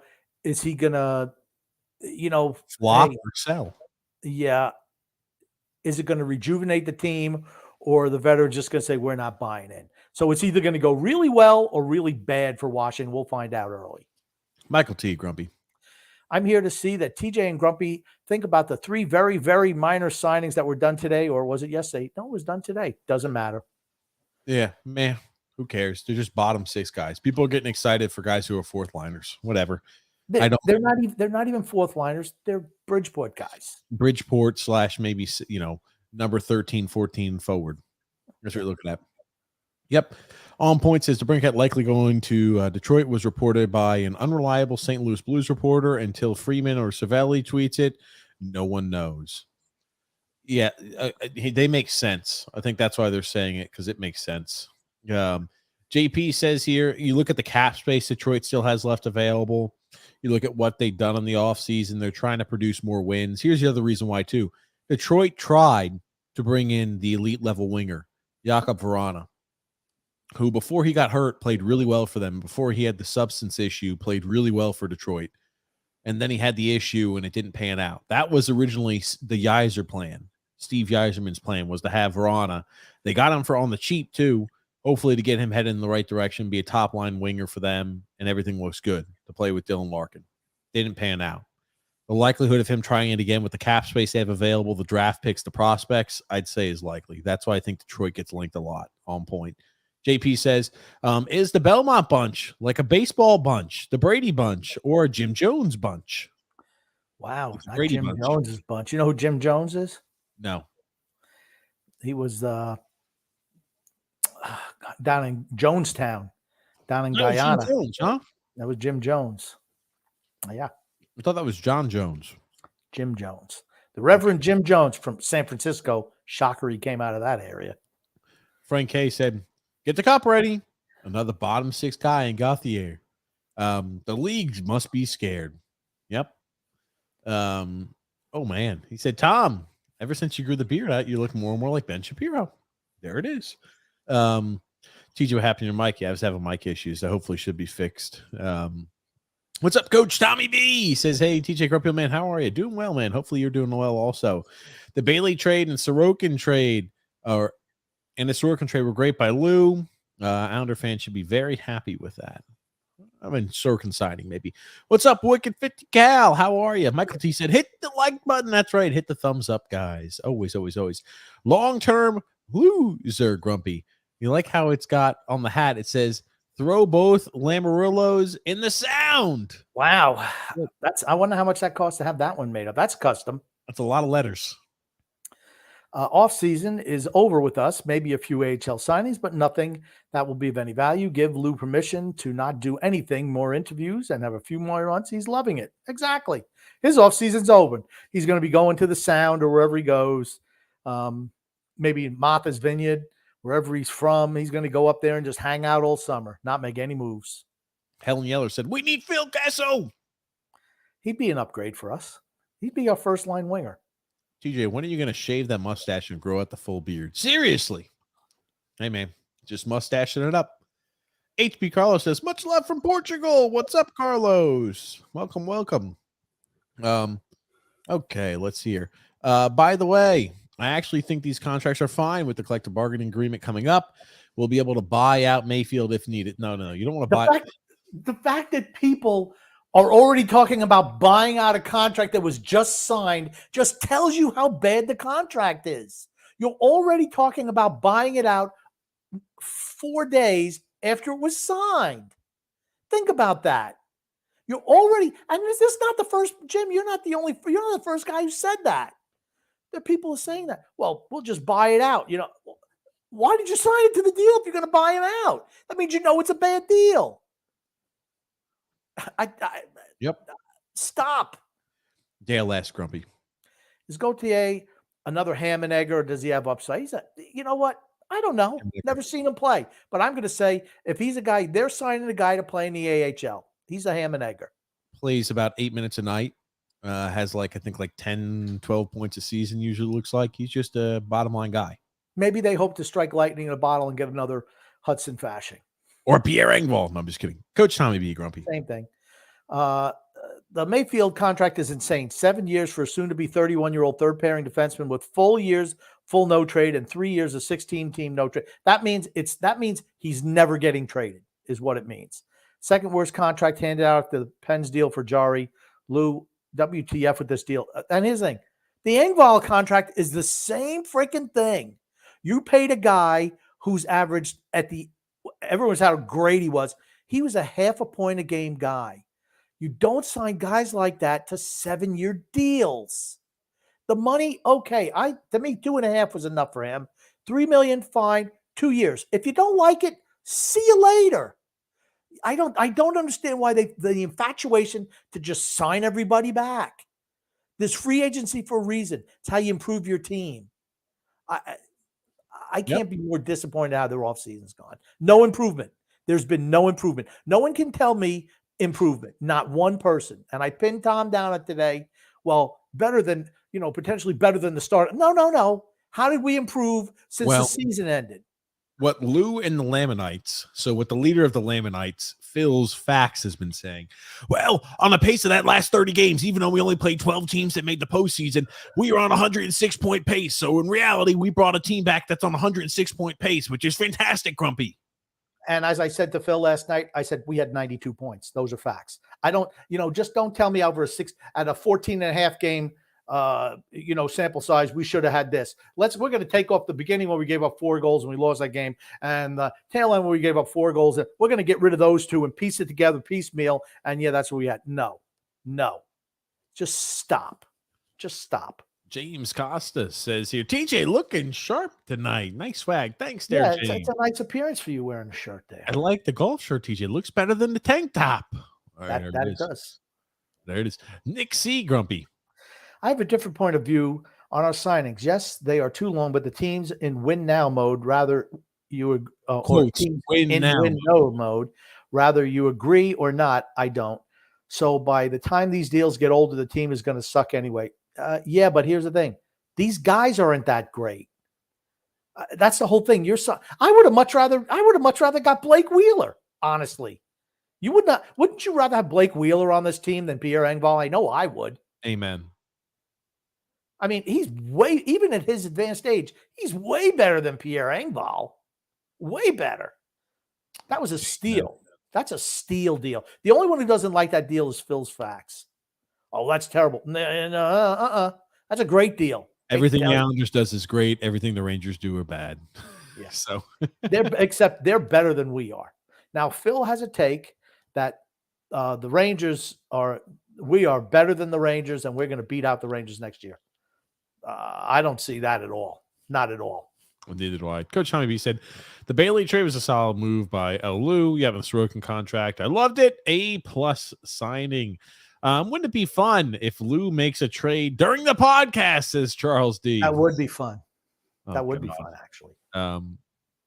Coach Thomas Bach, grumpy. Gents, this core, in quotes, core, has been together for quite a while and won nothing. Exactly. Nothing. And I mean, when I say nothing, I mean nothing. And nothing you could hang a banner about. Let's just put it to you that way. An analytics guy just rated our prospect pool as the second worst in the league. Not surprised there. This team is not a cup finalist team. That's true also. If they are very lucky, they will squeak in the playoffs and lose in the first round. 100%. That's you hit Thomas, you hit it right on the head. And should we get excited for that? Some fans are. Like, we spoke to some fans, like the fellow we spoke with, I cannot remember his name. We spoke with over the phone last podcast. He said he's just excited when we make the postseason. And I'm because here's the thing. He's been used to the team being a loser for his whole life. So this is like the glory days for him making the playoffs. Glory days. No. That's the loser mentality I talk about. No. It shouldn't be good enough just to scrape into the playoffs. No. You know what it means? Your team sucks. You're not a contender. You're like Terry Malloy. Long-term loser said, TJ and the Grumpy Old Man podcast is elder abuse, a 5-star podcast. That's true. Very nasty. Oh, stop. Matthew said, good evening, noodleheads. Still reeling from those awful contract shampoo Lou doled out. And wasn't this a shampoo Lou off season? It was. Wash, rinse, repeat. Same thing. PTO edit said, congratulations, Tom, on the latest Jogs Fantasy Hockey League champion.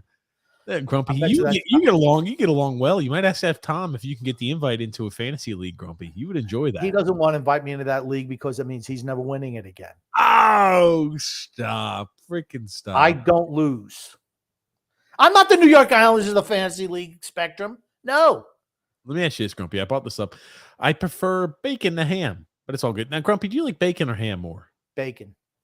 Okay. It's not even close. Bacon. What's up, Scott? How are you? Oops. Okay.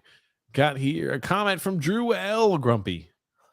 You know, with the way Lou has handled the cap space this offseason, I'm glad he was never a financial advisor, businessman, or an accountant. He clearly doesn't get the concept of money. Doesn't know how to handle things, that's for certain. Lou has officially killed Bodie Wild's career, says Status. Absolutely. I think it's a mixture of both. I don't think he was ever good enough. He probably wouldn't have panned out, but he certainly did not do anything to help him develop along the way. We don't know if he would have panned out. We don't know because he ruined him. You draft a kid when he's 18 years old because you see something. He was highly rated. He was really highly rated, and he turned into nothing because they just said, no, you're not going to get the jab. Forget it. You're persona non grata here. Mikey D said Tarasenko got a new agent today and apparently won't be going to Carolina. Some rumors that the Rangers could look to move Gaudreau to fit back under the cap. The New York Post says he wants to stay with them. Yeah, well, you know what? I think Vladimir Tarasenko's cooked. I think he's at the tail end. I think he's at the tail end too. If he was really cheap, like let's say you could sign Tarasenko 1 year, $800,000. Would you do it? I would. That's freaking Sure. A deal like that, absolutely. That's why the Parise deal. I had no problem with Parise. I initially didn't want it because I thought he was good. But you know what? For the amount of money that he got for a third liner, which is what he is, he couldn't play up in the lineup. He could play down. No problem with his contract. None. And remember, I was negative about it when he signed it. I like this comment, Grumpy. Frank from Empire says, I've read multiple places that to get Ilya semi-cheap, we had to sign Varley. Grumpy old man, it was like a Russian mafia move. We were forced to take both goalies. It's not true. I do like that. I imagine like a Russian mafia over here. No, Lou's the Don. Remember, Lou's all controlling everything. The Russian mob pushed in on the Italian mob, Grumpy, and Lou Lamoriello. Oh, that's great. Varlamov in 4 years will still be better than any goalie in our system, even on the decline. I'm not sure about that, man. We think so little of Jakub Skarek. And here's He's the thing. freaking backup. You could sign a backup for nothing. We turned Thomas Greiss with Mitch Korn. We turned Thomas Greiss into a viable option. Think about What that. about the Lennox kid? Why not the Lennox kid? Jakub, give him a shot. You have goalies. You have goalies. It doesn't make sense. Brawley deal was terrible. 1 year too long. 2 years too long. He says, I'm just reading the comment. 1 year too long. How do you pay backup $2.75 million per year? 2 at max. And who the hell gives a backup no trade protection? Full no trade for the first year. Lou again is nuts. Think about that. You gave a backup goaltender a full no trade clause for 2 years. Think about that. You think what trade values are going to have at 37 years old? He has none now. Just Nick C here, Grumpy. I don't understand how you guys like the Rangers deals. I liked Wheeler, but the rest remind me of Lou deals. Older players for cheap. One who had double hip surgery. I feel like they took steps backward. How did they take steps back? Compared to what they had at the end of last year, sure, I think they took a step backwards. Last year, they added Patrick Kane and Vladimir Tarasenko down the stretch, and I think their postseason was underwhelming, to say the least. That's the best case. It was a shitty postseason, unbelievable failure for the Rangers last year, just like it was for us. You know what I don't hear Ranger fans saying? Well, we took the Devils to the wire, and, if things would have broke differently, that would have been good for us. You don't hear the Ranger fans. They look at last year as a failure, which is what it was. Just like even today, Tom is looking at the Islanders, it's almost like a victory losing to Carolina. He could paint them. He could do enough mental gymnastics to say, wow, hey, we're cup contenders. He said it today, cup contenders. I'm like, no, we're not cup contenders. Because of what? Because you lost to Carolina in the first round, team that was decimated by injuries, playing a backup goalie, and you still lost? That's not a success. It's a failure. Rick Roma here, Grumpy. If the Islanders win the cup next season, would it be the worst roster ever to win a cup in the National Hockey League history? It's not happening. Yeah, if they did, sure, I'll give it to you. Unless they add a Gretzky and Lemieux at the deadline, it'd be the worst. It'd be the worst roster to ever win. Matthews and McDavid at the deadline. Stranded off the island. Stranded off the island. Says all these 7-year deals seem unnecessary. Absolutely, totally unnecessary. Mookie Betts are Grumpy. Grump, the NHL draft is a crapshoot. You should go back and read Michael Del Cole's central scouting bio, and it sounds better than most of the top 10 picks in the NHL draft. You know what the one thing it said about Michael Del Cole? Could not skate. Could not skate. Not a good skater. That was a 4-person draft. He was picked 5th. I remember that draft. What did Leon Draisaitl go number 4 or 3? Wherever the hell he went? I don't know how. Ekblad went first. I think second was Reinhart, third was Draisaitl, fourth was Bennett. Oh man, this is gonna put us in a happy mood right here. I always like looking back on these old ones here. And look at guys after Del Cole. William Nylander, 8th. Not a big deal. Oh, look at that, man! I had the first 5. I can't believe I had them all right. Nikolai Ehlers, Evan Fiala, man, not a big deal. A little piss. Dylan Larkin, man. Travis Sanheim. Man, look at this. Verona, if he doesn't have the issues with the drugs, maybe Sonny Milano. D'Angelo. Alex Tuck. Look at all these consistent NHLs. Robbie Farabee, Kasperi Kapanen, David Pastrnak. Jared McCann. Yep. Josh Hosang. Oh, man, I tell you. You look at it just shows you look at the next round. That's why it's so important to have first-round picks. I mean, you see the drop-off is significant. Look at it. How many guys? How many guys have made it? Brendan Lemieux is, he kicks around the league, right? Bottom 6 guy. Barbashev's pretty good. Barbashev is good. Sure. Thatcher Demko, Nedeljkovic. Vanacek. What about Peterson? Marcus Peterson. Sure, Yep. he's played defenseman. Ryan, Nicholas Abe-Kubel, he plays. Abe-Kubel. He's a bottom 4 guy, right? Brandon Montour, Ryan Donato, and Chris Dvorak. There you go. But look at how many didn't make it, right? Yep. And But then you look at the first round. Look at the first round. How many guys truly made it? Household names: Jared McCann, Pasternak, make the late first round picks. This is what it's a crapshoot. You're right. It is a crapshoot, Mookie Betzer. But here's the thing. That's why you got to be picking the first round. But exactly. Well, when it's a crapshoot, you want as many kicks at the can as possible to where hopefully it pans out. It's not a surefire thing. You're drafting 18-year-old boys, and you're hoping they're going to become good professionals, and anything can happen over that time period. But the more opportunities you have, the higher the likelihood this is going to pan out. Mookie Betts, Grumpy. Instead, Lou is choosing to trade for known quantities rather than unknowns that take years to develop and more likely than not will be busts. Okay, but the guys he's trading for are just ham and eggers. That's the whole thing. Frank says here, I'd rather see Engvall than Lee on the first line. How about that? I would too. No. I'm done with Lee. I'm done with Lee on the first line. I can't. If Engvall's on your first line, you're not making the playoffs. I'll just put it to you like that. If Pierre Engvall is a first line player on this team, we are not making the playoffs. No shot. Island puck hockey, Grumpy. Hey all, I've commented a few times now, so I figured I'd introduce myself as Sterling, that Tom shouted out in the intro. Appreciate it. For the record, I moved to Florida. Now Florida is my second favorite team. I was about to say it sounds like Sterling is over there just hopping from popular team to popular team over here. Maybe he's one of those bandwagon fans we hear so much about. No, we're just giving him a hard time. Now, here's the thing: if you live in an area and you like the sport, particularly, I mean, if you live by Sunrise, Florida, I could see why you'd find that. I mean, you get tickets anytime you want. Just walk right up to the gate. Doesn't matter. What, front row? Yeah, we got those available. You know how it is. That's why Grumpy's a huge Carolina. He's a huge Caniac because he's in that Carolina area. He's a huge Caniac. I'm not a Caniac. I'm not a Caniac. I like what they do. You have a soft spot in your heart for them, though, don't you? I do, because I like how they run their team. That's it. Anthony Lena, Grumpy. Trade Clutterbuck, Martin. Trade Pajot. Bump Casey to the third line. Fill the roster with the depth, if any, is left in the farm system. Well, there you go, Anthony. We have nothing in the farm system, and no one wants any of those pieces. John McIsaac said Mayfield, bottom pairing defenseman, second time on ice per game. Yeah, he's the bottom pairing guy. He's the bottom pairing guy. Just because he plays out there for every penalty kill doesn't mean like, oh, fantastic.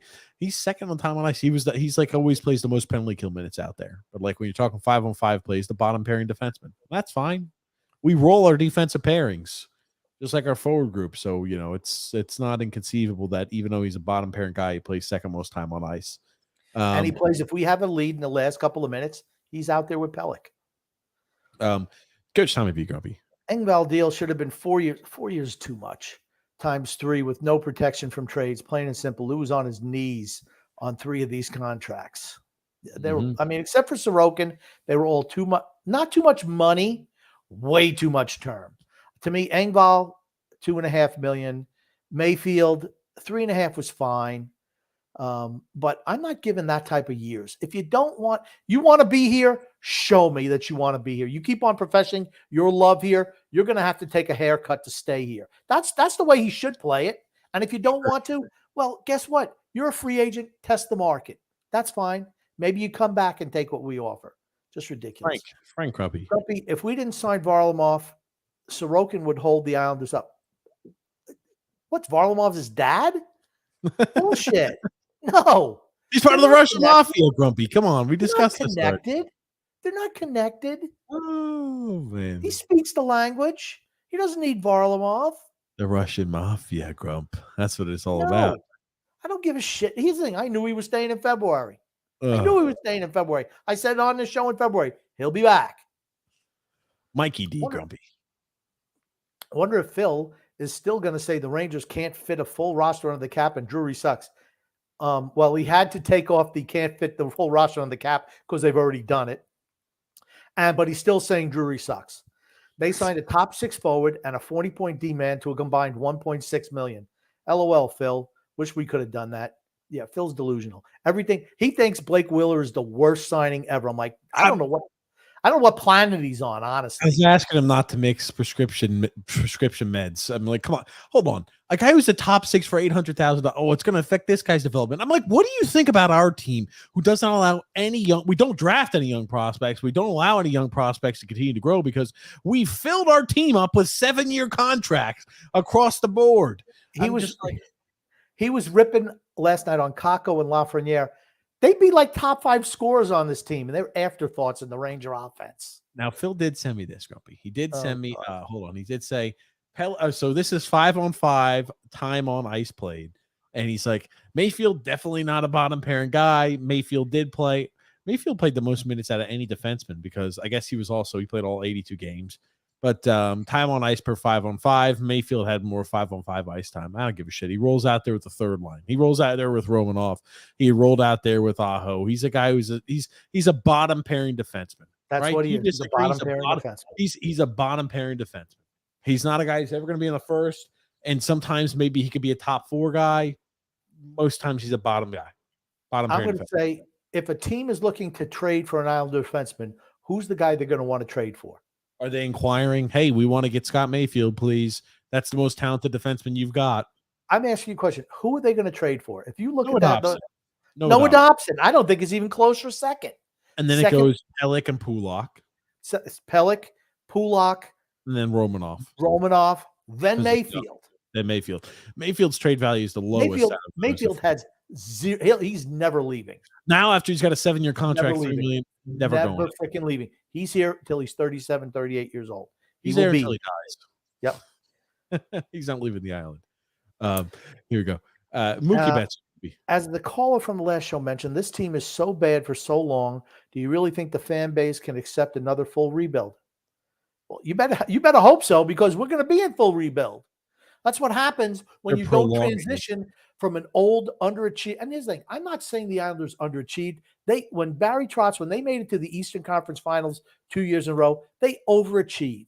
They had some luck with goaltenders being hurt and other teams having injuries. And the COVID years, absolutely.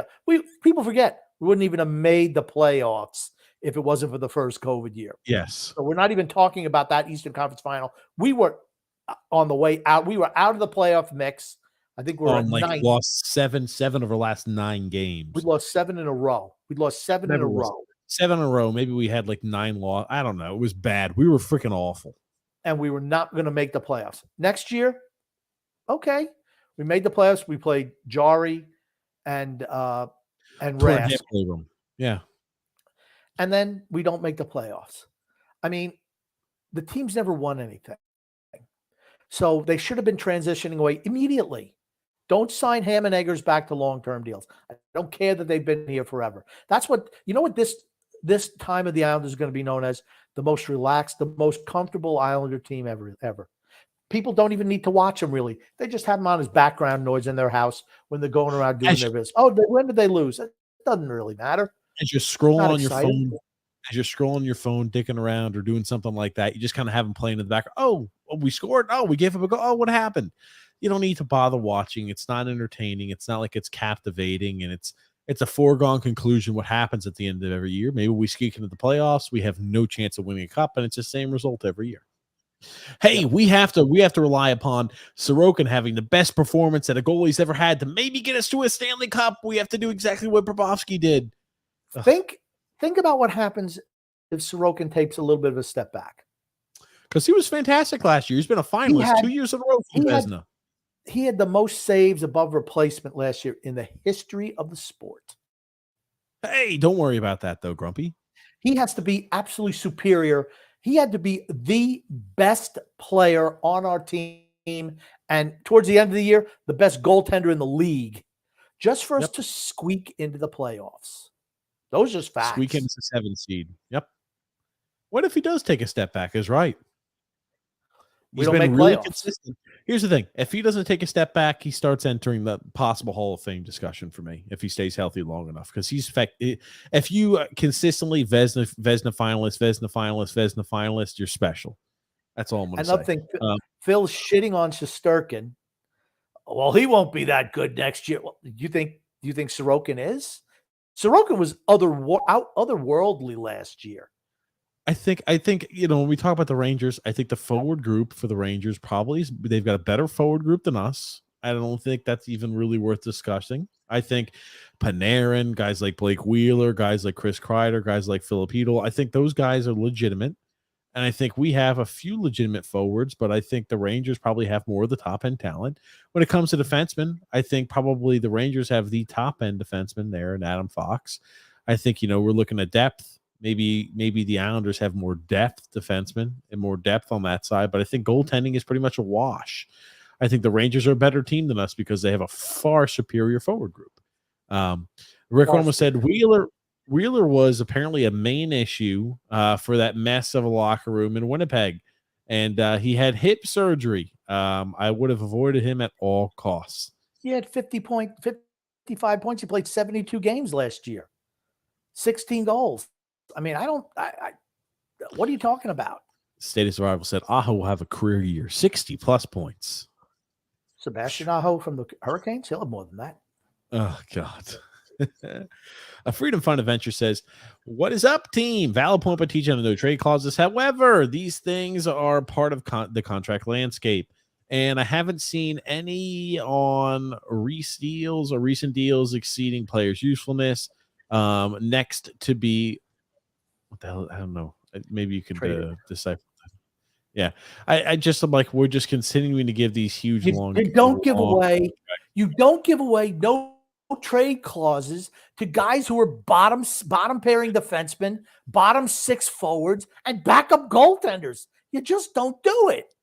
Think about this. It's like giving the guy who's the sixth man off the bench in basketball almost a max deal, a max contract in the NBA. It's almost like. You know what it tells me? None of those guys who signed those extensions give two shits about winning. It's all about comfort for them. That's what it's about. I don't want to leave.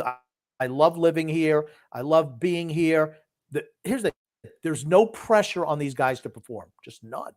There is no pressure on the Islander team to win. There's no pressure on them to produce. It doesn't matter if we win.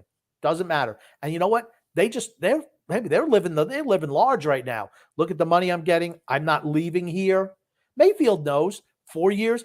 Who's going to pick up a defenseman with 3 more years contract at the age of 35? No one. Terrible. What I wanted to bring up real quick, because we do have a lot of comments, and we're going to try to do our best to get through them. I wanted to bring this up. It's almost like the facade is that the team, we think we're really close. We think we're really competitive. We think we can win a cup. It's almost like a facade that they have to kind of play along with, where it's like they know that they are not good enough to win a cup, right? They've got to know that, right? They know. I don't know. Coach Tommy B here says we're about a 94 to 98 point team and a first round out as currently constructed. I don't think we had that many points. Yep. Mikey D said the Ranger signings made them look like a more complete team, in my opinion, but still not amazing. They have less skill, or they got less skilled, but a little bit more hard nosed and bigger and with more experience. Well, that fits their coach, right? Yeah. And Tim J says here, the cul-de-sac crew has more members this year. When is the golf course behind the crew's house being built? It's already under construction. Been there for a while. Mookie bets are here, Grumpy.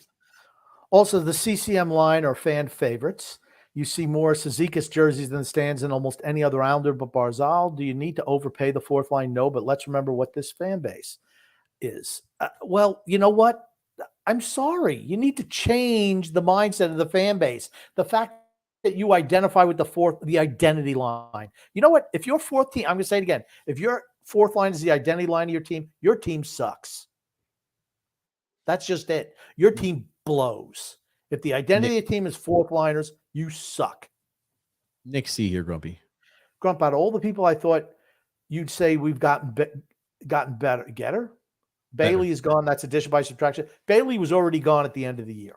It's not addition. He didn't play for us at the end of the year. He was already gone. I feel like a lot of the people who are optimistic or continue to try to move the goalpost, because this is the same exact team that we had last year during the playoffs. The same exact team. With nobody missing, Nobody, no injuries. You're going to have Oliver Wahlstrom. That's it. Who's going to be a bottom 6 guy per the way people are considering him. I hope he plays a top 6 role, but bottom 6 maybe. Who knows? Oliver Wahlstrom is the only player we're getting back. That's it. That is it. The entire team is back. It's the Josh same. Bailey was on the bench. No improvements for a team that squeaked into the playoffs at number 7 and got beat by a better team, even though it was really injured. And our team is going to be a year older with only having one player who's young. I consider young on the team, which is Holmstrom. Who could we really see get better? Dobson. Get better. Wallstrom? I don't even consider Holmstrom's not even part of the team. Holmstrom, I don't think Holmstrom plays. I think it's better to put Fasching in over Holmstrom. But if Holmstrom plays every night, I think he has a chance to improve. I think Dobson has a chance to improve. I think Wahlstrom, if he plays, has a chance to improve. You know, those are really the young guys who I think have a legitimate chance to improve. And Romanov. I think Romanov has a chance to improve. Those are the guys who I think have a chance to improve. They didn't sign Fasching to a 2-year extension to sit him on the bench to play Holmstrom. Correct. I'm just telling you that. So Holmstrom's not, and to me, he's not even in the mix. And he didn't play in the playoffs. So he's not even in the mix. The only guys who have the potential to get better on this team are Dobson, Barzell, Romanov. That's it. Everybody else is set in stone. You don't think Wahlstrom has a chance? Yeah, Wahlstrom. I just roll Wahlstrom. That's it. That's it. Everybody else, you think Nelson's going to be as good next year? Probably not. He's probably plateaued. I mean, Bo Horvat, plateaued. Anders Lee, regressing. Palmieri, regressing. Palmieri's, Mookie Betzer says here, it's been tough, maybe decades of awful hockey and a move to Brooklyn. Making the playoffs consistently is a big deal. You know what I kind of look at this as? You were failing math class and you were getting D's. You were getting F's and D's in math class. You finally worked your way up to a C, which is the expectation, right? Because making the postseason's an expectation, and you're making C's and we're starting to celebrate. Oh man, we're happy. I'm just happy. Let's make C's. Well, damn it. Let's push for B's and A's. That's what we need to be doing instead of pushing for C's. So, from that standpoint, no, I've got higher expectations for them. You should have higher expectations in math class. You should have higher expectations of the New York Islanders. Mayfield and Aho cost us so much there. Defensively, sure they do. Shoot, they've got a guest. They'll never read comments. We'll try our best here. We'll try to get through it. And I don't know where Grumpy went, but we'll continue reading through. Gungun says, do the Islanders now have the most depth in all of pro sports after today's 3 signings? I'd like to say maybe, but it's at this point, I couldn't even tell you. We've got so many depth pieces here. I can't even remember who the hell they've kept, who they haven't. Like, is Cole Bardreau still part of the solution, or is he still part of the Bridgeport roster? I can't even keep up with who the hell they've got down there. But Bardreau is another one of those depth pieces that is there too. The deepest bottom 3 depth in the universe, says State of Survival here. I'd tell you that's good. Alan says here, why do the higher ups in this organization and sometimes the writers, why are they afraid to admit that Anders Lee should have been bought out or traded off with 50% retention absorbed by the Islanders? He serves no true purpose on this roster. He's embedded in this team. The writers,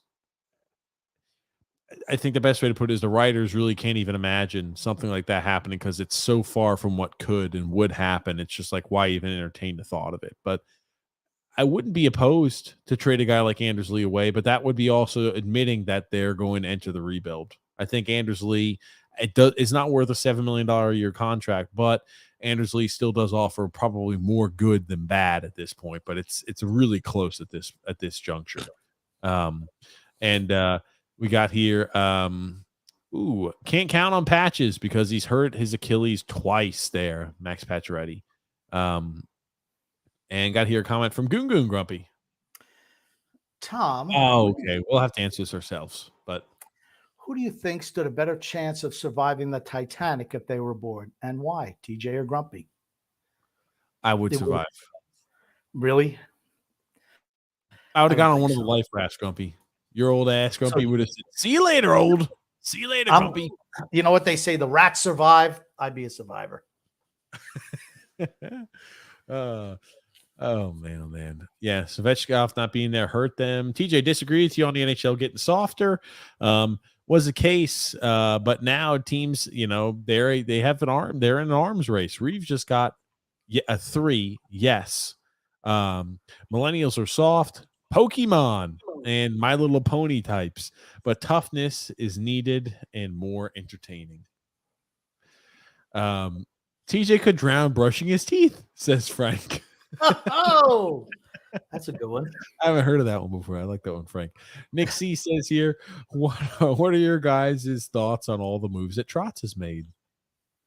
He's trying to transition. He's trying to look for core, not core guys, but Character guys. Character guys. That's exactly right. First year on the job. It's a honeymoon period. I think they'll be better next year. Grumpy used TJ as a flotation device, says Freedom Fund Adventure. If Grump and I were not on a lifeboat, we both would die. We do not swim. Okay, it doesn't matter when the water is like 50 degrees or 40 degrees. I mean, people died really, really quick. It's a lot colder than that. Have you ever stuck your hand in with a simulation of how cold it is? I'm telling you, man, that thing is cold as shit. You put it in there for like a minute and a half, you're like, whoa, you would die. Yeah, absolutely. Or you die of hypothermia. You didn't get in a boat, you're done. Yes, I agree. Absolutely. Has anybody else noticed how the media is drooling? Anybody else notice how the media is drooling over Toronto's deals, but happened not to mention that they're $8 million over the cap? Where are they going to dump? Where's that $8 million cap dump going to come from? I don't know. They got plenty of time to figure it out. Oh, damn, we missed all these good comments from Goon for Tom. Tom, I challenge you to see how many of those jerseys behind you can wear all at once on top of each other. Oh, man. On your mark. Get set, blue. Oh, I'm sorry. We missed it, Goon. Ivo Pivo says here, what does Lou do if we miss the playoffs? Comes back for another year. Yep. Doesn't matter. Doesn't matter if we make the playoffs or not. Ownership doesn't care. A lot of the fans don't even seem to give a shit. We're good enough. Bring them all back. Oh, here you go, Grubby. State of Survival says Chris will be the Fredo. His name isn't Chris, it's Fredo. Fredo will be the new GM. I refuse to call him Chris. Fredo will be the new GM or Greg Picker. Fredo will not be the general manager. The more I think about it, the less I think of Fredo being GM. Brian J says all the experts are questioning Lou on handing out these long-term deals because they all know. They're all starting to see shit. This is a team in the last 2 years that claim they want to compete for a Stanley Cup that has two postseason victories, 2 postseason games they've won in the last 2 years. They think they're competing for a Stanley Cup. And here's a general manager at 82 years old who's handing out 7-year contracts. He's lost the plot. He doesn't give a shit. He's not a steward for the team's future. He's a steward for what can we do right now to possibly win. And all the fans, as I mentioned multiple times on this show, are going to be left picking up the fucking pieces. Oh, the window's open for 5 years, 7 years, 8 more years. I hear the craziest, dumbest shit. This window has been closed. The window to make the postseason maybe is open. That's the cup is done. You're 100% right, TJ. That's our window now is just making the playoffs. I never thought we were good enough to win the cup ever, because we were never going to beat Tampa, particularly when we didn't make any improvements after the first year. After that first year, when I just thought Tampa was better than us, we made no improvements in the offseason. You're expecting to beat Tampa. Tampa just got better. And then we were under the delusion that we could roll the group back again after we got Bailey'd in Game 7. I knew there was no way that Tampa was losing to the Islanders. Never, freaking ever. And then we did no improvements after the season that time. And what do we say? Stanley Cup or bust. Right out of the GM and the coach, Stanley Cup or bust. And you don't even make the playoffs? Everybody should got their asses swept out the door at the end of that season. I don't care about the excuses. COVID, injuries, schedule, all this bullshit. No, just weren't good enough. Every team went through the same thing. Every single team went through the same thing. You got the advantage of playing in 2 COVID years. That's why you went to the Eastern Conference Finals. That's it. Yep. Sorry. What? You didn't finish the list of bad contracts. Oh, shit. Who knows? Oh, the Grump. I guess you bounced all over the place, but that's fine. Don't blame me. Don't blame me. You brought the one who put the shit up on the board, and then you pulled it down. Then you put it back, and you pulled it right back down again. Talking about the article from the Athletic, Grumpy. You were talking about at the beginning of the show. Oh, that's right. Because you cut me off while I was trying to read that. I actually put it up on screen. But here's the thing: the fifth worst contract was our friend Tristan Jarry, and I could have told you that. It's not rocket science. Looking at when deals are really bad, they stand out. They stand out as bad. It's not. Oh well, maybe. No. When everyone, that's terrible. The only ones who don't think the Islanders contracts were bad are freaking delusional Islander fans. That's it. Everyone else goes way too much term for a bunch of freaking ham and eggers. Why shouldn't they sign? Let's see. How would you feel if they signed Casey Zizekas to a 6? Oh, wait a second. They've done that already too. Yeah. If they signed Kyle Palmieri back to another 7-year deal at the age of 33 or 34, would you think that's a good deal? Because that's the path we're on. We're able to get him for 7 years, 3.5. Look at that. It's so cheap, guys. Don't care about a 7-year deal. We could just buy him out. Ridiculous. They're just guys. They're depth players. That was the depth players. And that assessment was just spot on, honestly. Spot on. Theo says here, can Andrew Gross call on the show again? I don't know. Maybe if Andrew Gross calls in, we'll pick up maybe for Andrew. Nick C says, has anybody else noticed how I already read that one. You already read that one. I know. Thank you. Let's see here. Grant Hutton is another Scott Mayfield, but the Islanders never use him to State of Survival. Yeah, I mean, you could have just punched Grant Hutton into the lineup. Why not? He showed he could play at this level. Matthew has said, I hate Mayfield at this point. Fans are going to hate him. They're not going to hate him for who he is or who he's been, but because of the contract. Michael M says here, Mayfield is in our top 4. No, he's not. I'm sorry. He's not. He's not. He's not. If we actually had owners who knew about hockey, Lou wouldn't be here right now. They're just there to sell tickets and have land. They're shitty owners, sucky owners. Dobson played a third right defenseman. I'm going to go out on a limb and say Dobson this year's number 2 guy. And I think that the minutes are going to show it on the ice too. He's going to be number 1 guy. He's going to be playing with Pellick. That's when he played his best, was when he was with Pellick. And Pellick played better too, because Dobson was there to back up his lazy ass play. Says the player says, this is how much I will take over my career based on my style of play. Lou says, okay, but I can't pay that due to the high cap, so I'll stretch it out to 8 years. Yeah, pretty much. Yep. Michael said, boo, the guest agrees with everything. Yeah, what can we say? We're speaking straight facts, Mike. Here's the thing. When people actually look at things rationally, Michael, they realize the state of the team. When they had a couple of alcoholic beverages, they're not thinking straight. Know what I mean? Oh, stop, Grumpy. Yeah. I agree. State of Survival. He played well during COVID when Mayfield was out. Let's see here. Why do people think that Dobson playing 15 minutes a night is their top 4? He played more than 15. He didn't play 15 minutes a night. He didn't play 15 minutes a night. 15 minutes of 5-on-5 action, I guess, is what he wants to say. What the hell does that matter? It's how much did he play the whole game? Why is Lou so intent on signing bottom 6 guys? Do we really need Gauthier? No, we don't. But no. I guess we got Phil texts me. He's like, this is the possibility to be one of the guys I liked. I'm like, dude, before today, I couldn't even tell you who the hell this guy was. He never crossed my radar. Couldn't tell you. I can't even. There's a reason I haven't made any comments on. I don't even know who the fuck he is. I can't make any comments on him. Come on now. If you're going to tell me before today, you seriously were like, ooh, Gauthier does this, he does that. I love him. I love his play. I like this about him. I love that about him. We have no idea who this guy is. Nobody pays attention to a fourth liner on other teams. Just for the uninformed, Michael, Noah Dobson played 20 minutes and 22 seconds a night. Pellick, 21:39. Mayfield, 21:01. Pulak, 20:54. Dobson, 20:22. So you can say whatever you want. He's playing over 20. They're pretty even with their defense. Here's the thing. As Mayfield gets older, he's not going to take more and more responsibility on. Whether you want to make the argument now he's a top 4, we roll our defensive pairings. I put him as a third line guy. Some people don't. Whatever. That's fine. On a good team, he's a third line guy. That's fine. And here's the other thing, too. As he gets older, he's just going to continue to be more and more of a third line guy. That's fine. He plays on the penalty kill. We're in the box a lot. So he plays a lot of those minutes. And then he plays in the last 2 games that we're winning. He plays the last 2 minutes of the game. That's what he does. Can always find fourth liners. Absolutely. They're a dime a dozen. Christopher C. Grumpy.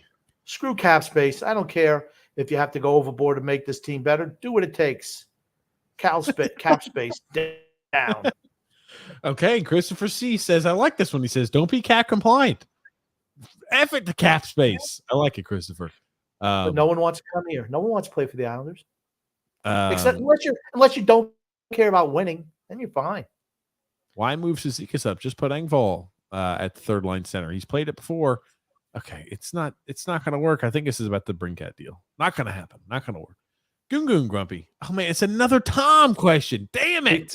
We can just skip that one then. I know. We missed all those questions. Sorry, Goon. I do like the Lastings Millage reference, though. That's why I almost put it up on screen. Mario Grumpy.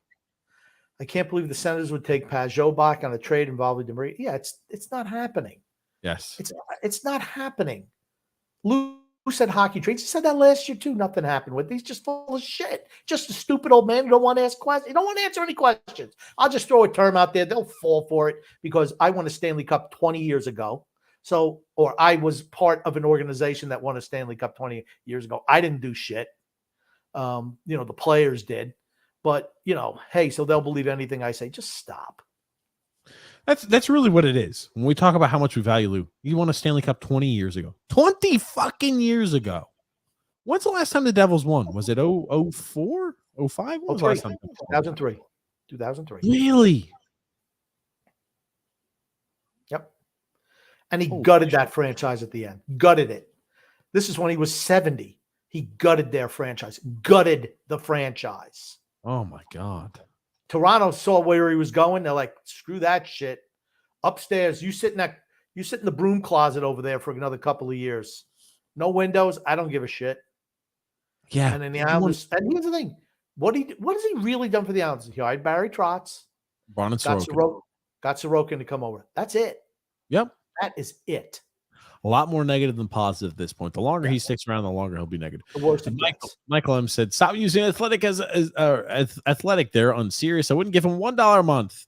And technically, they could find a way to fit him in. They're not going to. Our GM is not even creative enough to trade off players who will sign back with us, as a rental. We can't even trade those guys away like a Varlamov trade. Parise or a Palmieri who was retiring at the end of this year. We couldn't trade him away for assets.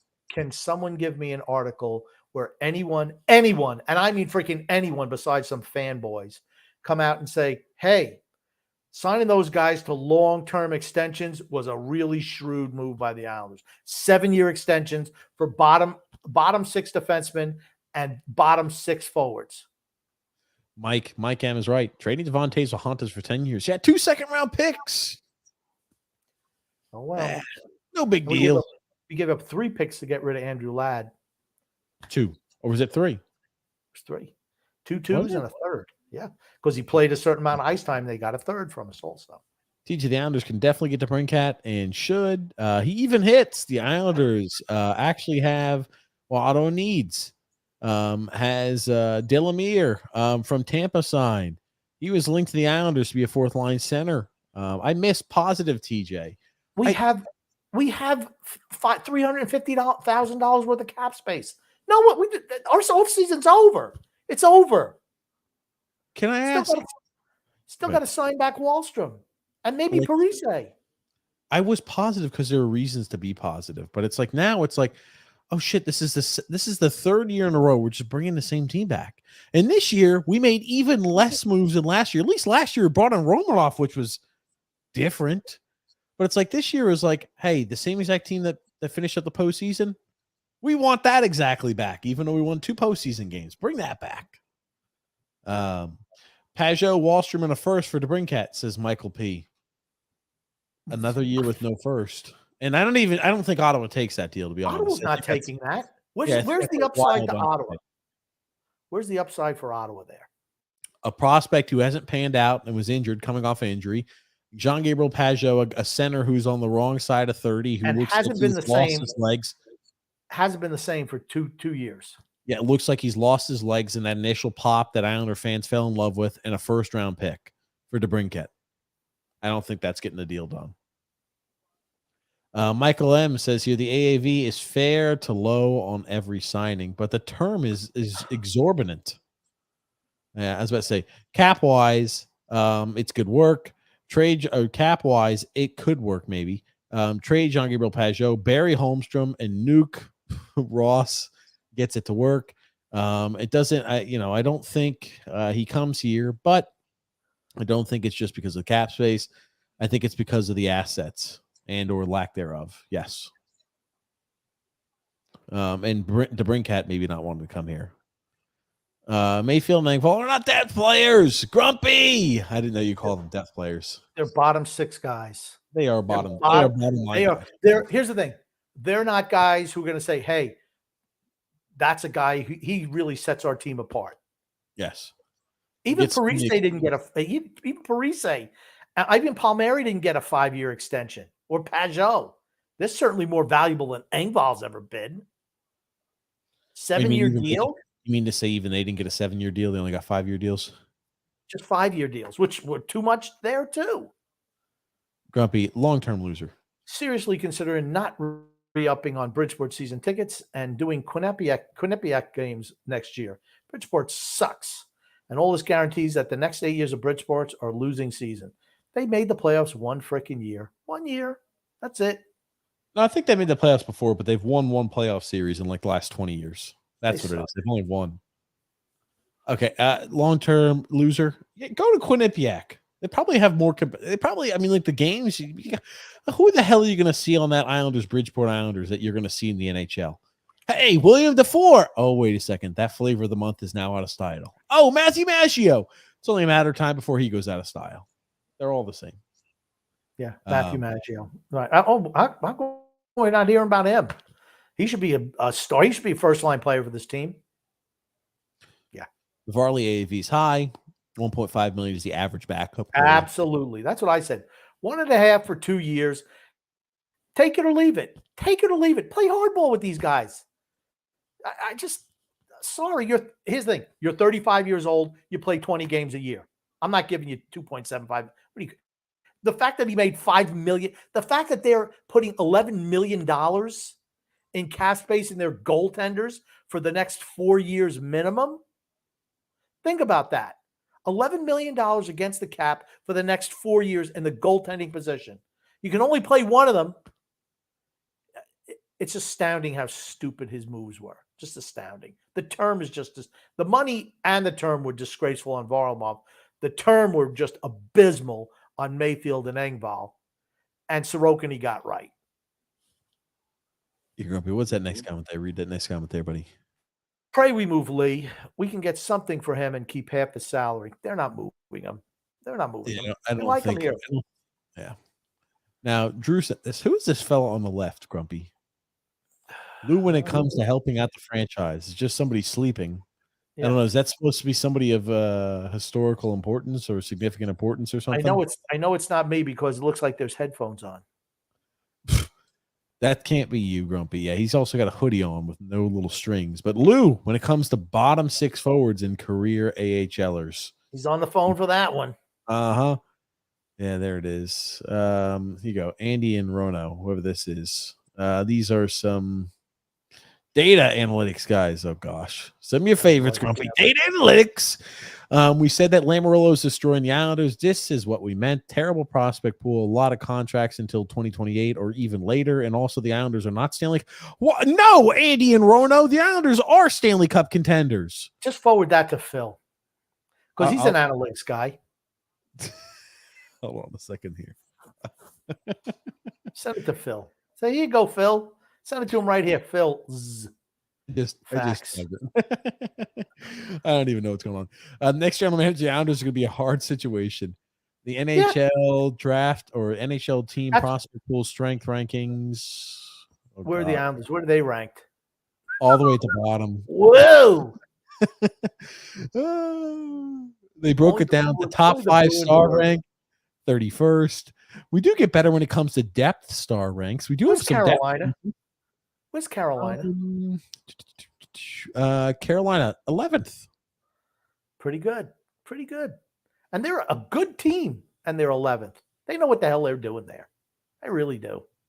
If you're a Carolina fan, man, I can't think of being a fan of a better team than Carolina right now.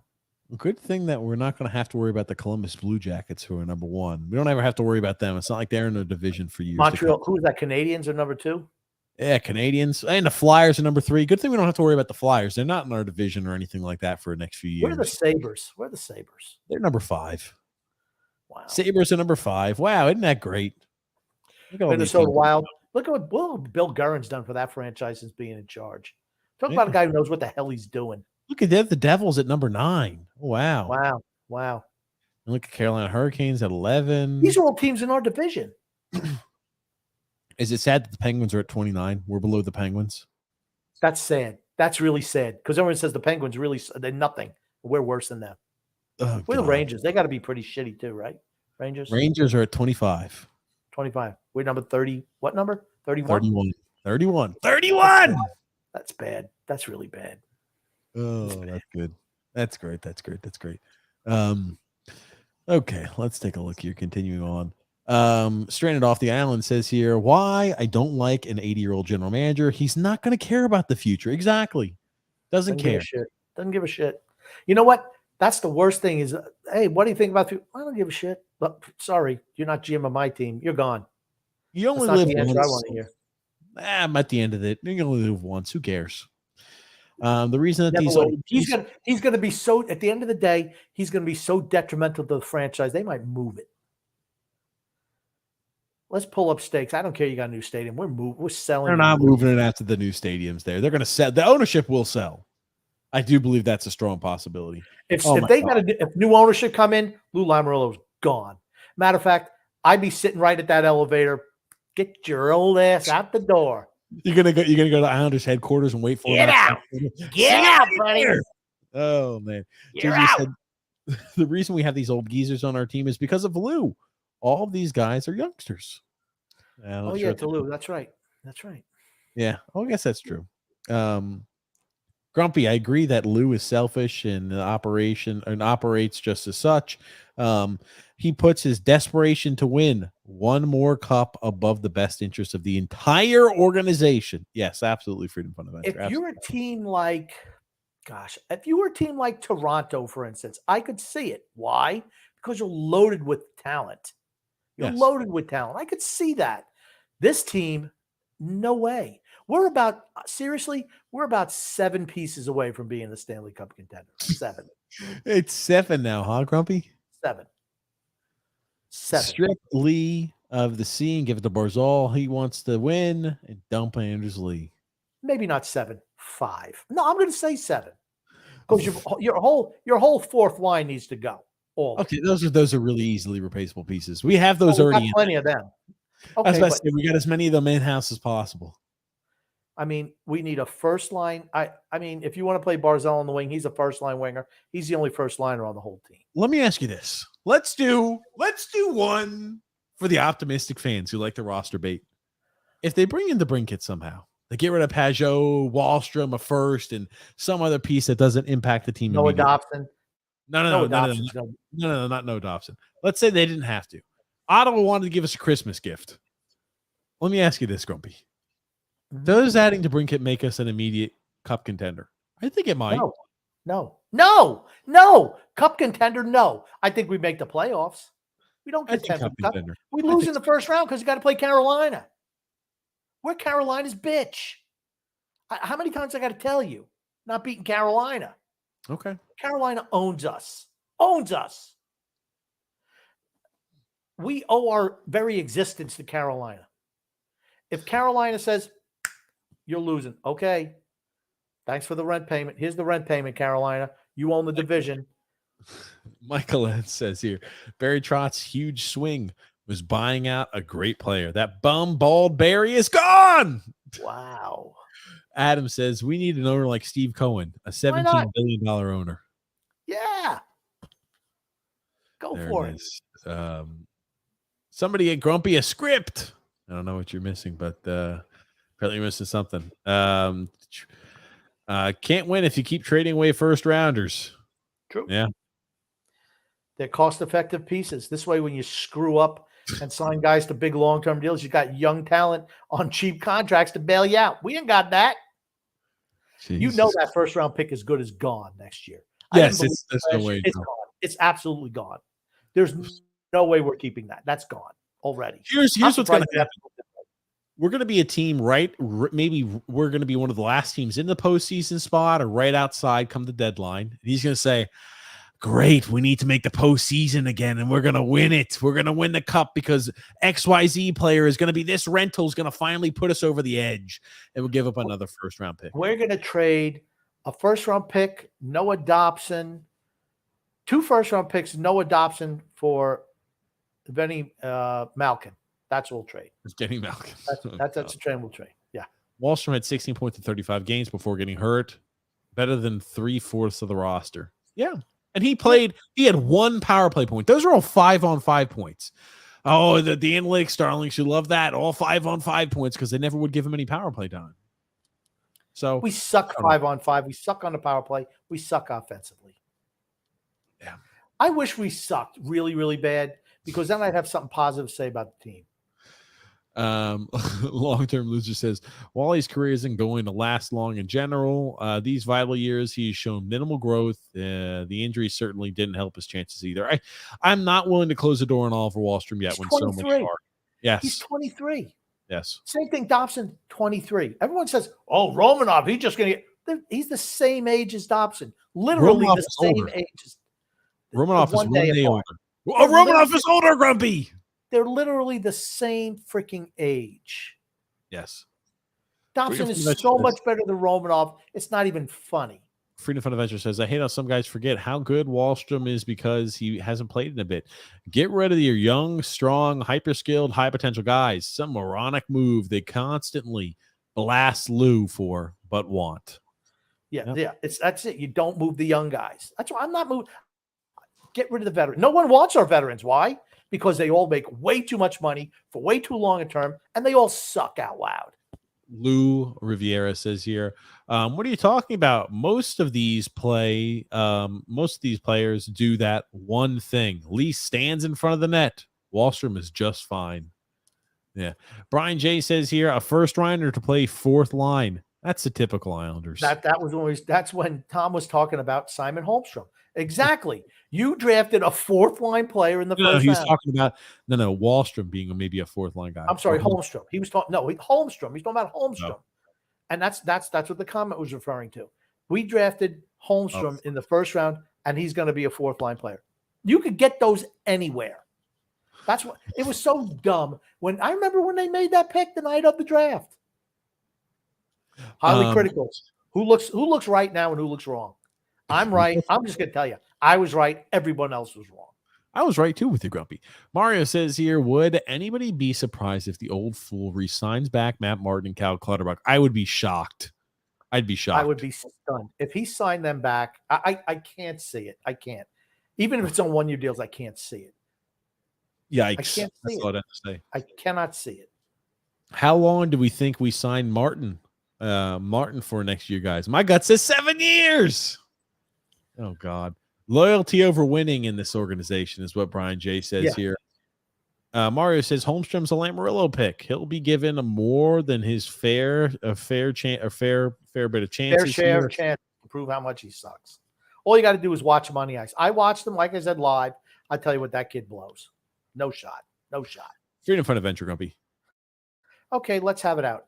Grumpy and I guess TJ probably the toughest of all the folks who cover our Islander podcasts. What a group of sissies, simps, and beta males. Gross, Kurtz, Rosner, all the pod guys.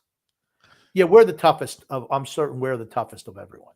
Everyone else is busy kissing the Islander ass. They want to pander to the fans. Yeah, we're going to be great. Yeah, we want to keep our press pet. Not us. We don't give a shit. Speak the truth. And here's the thing. Every year we're proven right. Every year. Every single year. They're all proven wrong. We're proven right. Sorry. Dan L. Grumpy. You are so right about no competition. Plus, we always lock in the bottom 6 players and the bottom 3rd pairing defensemen. Therefore, you can't ease any young guys, granted we don't have any right now, into the lineup. Exactly. Even the first year with Taves, they'd rather bring in Luka frickin' Spiza and play him, even though Taves was maybe it was Pellick. It was Pellick. It was Lucas Spiza started over Adam Pellick. I mean, that was when Barry Trotz's first year as a coach, I believe. Yes. I'm like, you picked a guy up off the freaking street to play as a starter on opening night. He was a PTO, by the way, Lucas Spiza. I mean, he was terrible. I remember us watching that game in Carolina. We won that game. Yes, an overtime goal by Josh fucking Bailey. Freaking Bailey. I'm surprised he shot from there. He had a wide open net. He had to take a shot. Honestly, that was great. I remember that. There was nothing better. Like, yeah. Josh Bailey. Super excited. And the same thing with Taves. Taves was the best defenseman the year he came up eventually, but it wasn't until Hickey got injured. They don't want to play the younger guys. They just don't. They'd rather go. That's what old people do. Well, old people, not, people like myself who are revolutionary, not afraid of transition, but old guys, most old guys, let's stick with they don't want the risk. We don't want no risk, just, hey, we just want to know what our floor is going to be. You know what teams like that are? Losers. That's what they are. They're not winners. Afraid to take a chance. Afraid to be good. Just petrified, afraid. Robert Marshall said, exactly, Grumpy. Last preseason, Bello, Shushnikov, and Ratu were the best players. How did that work out for him? All gone. Yep. All gone is right. Here's the thing. They ruined Bellows. They ruined him. Absolutely ruined him. He played pretty well with Barzal in the bubble. Absolutely. 4 games, scored 3 goals. Seemed he had chemistry. Nope. Then he got popped for the steroid thing, and that was it. You're done with this organization. They keep the guys around until they suck the life out of them contract-wise, and they don't advance, and then they move on. If you don't want them, trade them. Trade them while they have value. Bello, I mean, how many? Shushnikov was a crime. That was a crime what they did to that kid. My memory's hazy on Shushnikov. What happened? That was the one that they brought him up, and he was going to be in the lineup. And then Barry that was Anatoly Golishev. Who the hell is Shushnikov? I can't even fucking remember because we do this every year. We did Golishev, we did Shushnikov, we did Yankovar. We've done all of these with these guys from the KHL, these Russian players that are like, oh, this guy's going to pan out. This guy's going to pan out. And it's like, we do that every year. I wonder who our guy is going to be this year that we're going to sign over from the KHL. The people are going to be like, aha, he's going to find a way to crack the lineup. I'm excited about him. Who the hell was Shushnikov again? There are no spots on this roster. There are none. No open spots on this roster. None. Everyone signed to long-term deals. There are no open spots on this roster. Oh, Shishnikov was the old guy from the Toronto Maple Leafs that we signed. People were so excited about that. Oh, that's right. Yes, that's right. That's right. Yeah. Yeah. Oh, he's going to come back. He's, even though he didn't play he was just playing the KHL. This guy is going to come back and he's going to make an impact. Shishnikov. Remember that bullshit? He was last year's Pierre Engvall. But we didn't sign him 3 games for the Islanders and 4 games in Bridgeport, and then was goodbye. Went back to the KHL. See you later. As soon as they busted Golishev out, I said, "No, you're not playing." He's like, I don't think it was like 2 days later he's back on the plane to Russia. He did not speak very kindly about the Islanders organization and how they mistreated him. Not at all. You know who else did? Andrew Ladd didn't. Nope. You know who else didn't? Josh Hosang didn't. No one else didn't. Cody Wild didn't. You know who else didn't? Kiefer Bellows, I'm sure, wouldn't. All of them. All of these people who were mistreated by the Islanders, it just got to go. You have to toe the company line to be an Islander player. Yep. Period.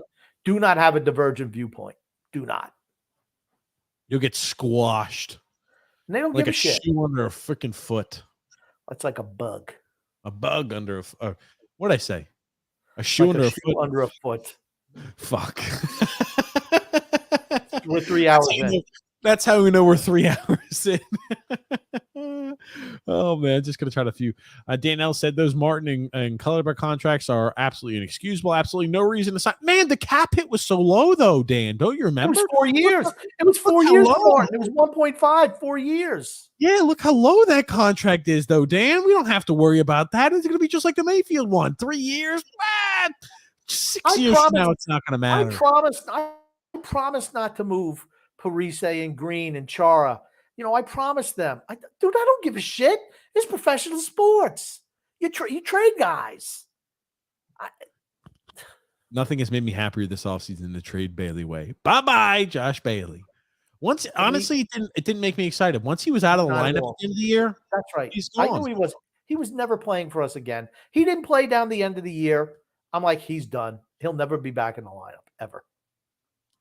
Adam says here, number one, a pair defense, Pelican Pulak, Dobson Aho, oof, Samuel Bolduc, and somebody. No, Adam, you can't do that, Adam. No. We got to have Mayfield's going to be in there too. John Smith said, damn it, TJ, there's no D at the end of Engvall. I like Engvall better. Engvall. Yeah. Oh, man, it's Engvall. I get it. Theo says, we keep ignoring the fact that there are some of these contracts start to regress. The cap will be drastically higher, which will make the deals incredibly affordable. How much is drastically higher? What are you going to say? 10, maybe 15, maybe $20 million? Maybe what? Maybe $100 million by the time they expire. Maybe. It's everything is based on revenue in the end. It's all based on revenue. And guess what? NHL don't bring in a whole lot of revenue. $100 million is like a $17 million cap increase from today's price. So that would be saying over the next 7 years, we see a $17 million increase. Possible. I mean, it's over $2 million a year. Maybe it's higher than that. Maybe we're looking at 100, even if we're saying 110, which I think is a lot. It's the fact that you are locked into those players for 7 years. Oh, great. We can bury him in the minors. Okay, so you're going to have a guy who's just sitting in the minors taking up a cap hit that doesn't contribute to the team. It's just poor management of contracts and poor asset management. They didn't deserve 7-year contracts, period. They don't deserve 7-year contracts. Those are reserved for the top echelon guys. That's it. David D. Hi, guys. Someone made a valid point. Reason why Lou is still around is because he's done a good job in Malkin's mind. Lou was given a cap of 82 to 84 million and not to exceed until hotel and the mall go up. Well, here's the thing. The cap is what it is. You can't go above the cap. So any GM could have done that. As they lost millions in the 2 COVID years, Lou's mind set is signing players to long-term deals. When the NHL contract negotiations expire, we'll be able to buy out 1 to 2 players, and players like Anders Lee and Palmieri will be off the books. By the time those contract things kick in, Palmieri will already be off the books. He's only got 2 more years left on his deal, and he's gone. Okay. Yeah, I see that. I just know. I don't even like. We don't know how the next CBA is going to go. No one knows. Here's the other thing too, right? It's a long. I've mentioned this a million times. If the Property Brothers are here for the long term, if they see losses on 2 years, which is deductible, you're able to carry that forward. BTW, you know what they think? I'm here for the long haul. I want the team to win in the long haul. I like to see the profit we're going to make in the long haul. If they're here for only the short term and want to just get the mall and the hotel up and they look to sell, they don't give a shit about the team. They just care about how many fannies are in the seats and whatever gets that done. You know what that means? Don't buy fucking tickets. Simple. I'm sorry. We won't get through all these comments here. I did see one earlier that somebody called me on that I did want to go ahead and bring up there. Tim Ward, always very, very positive of TJ. Says Palmieri's on the second line. Nedeljkovic is not Russian. Half of what TJ says is completely wrong. So I did make 2 calls you out, man. Tim Ward calls you out like Nedeljkovic. What is he? Serbian? What is he? Serbian? Russia? I don't even know. I guess he's not. Maybe he's American. I don't know. The name sounds Russian to me. Maybe he's Serbian. I don't know. It's not an English name. His first name was Comrade Nedeljkovic. Comrade Nedeljkovic. And Palmieri, he's on the second line in the year. He played the third line some last year too. I don't know. I guess Wallstrom in his scenario is a third line guy. I don't see them putting a guy at the top 6 skill set on the third line, but maybe they do.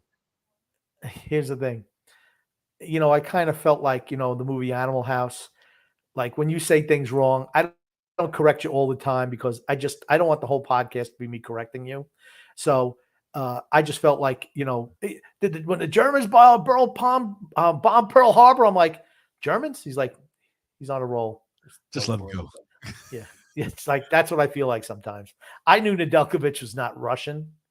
The name sounds Russian. Is he not? No, he's not Russian. Not Russian.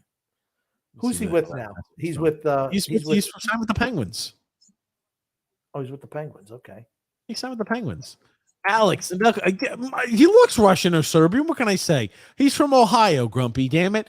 He's got that Russian and Ohioan blood in him. What can I say?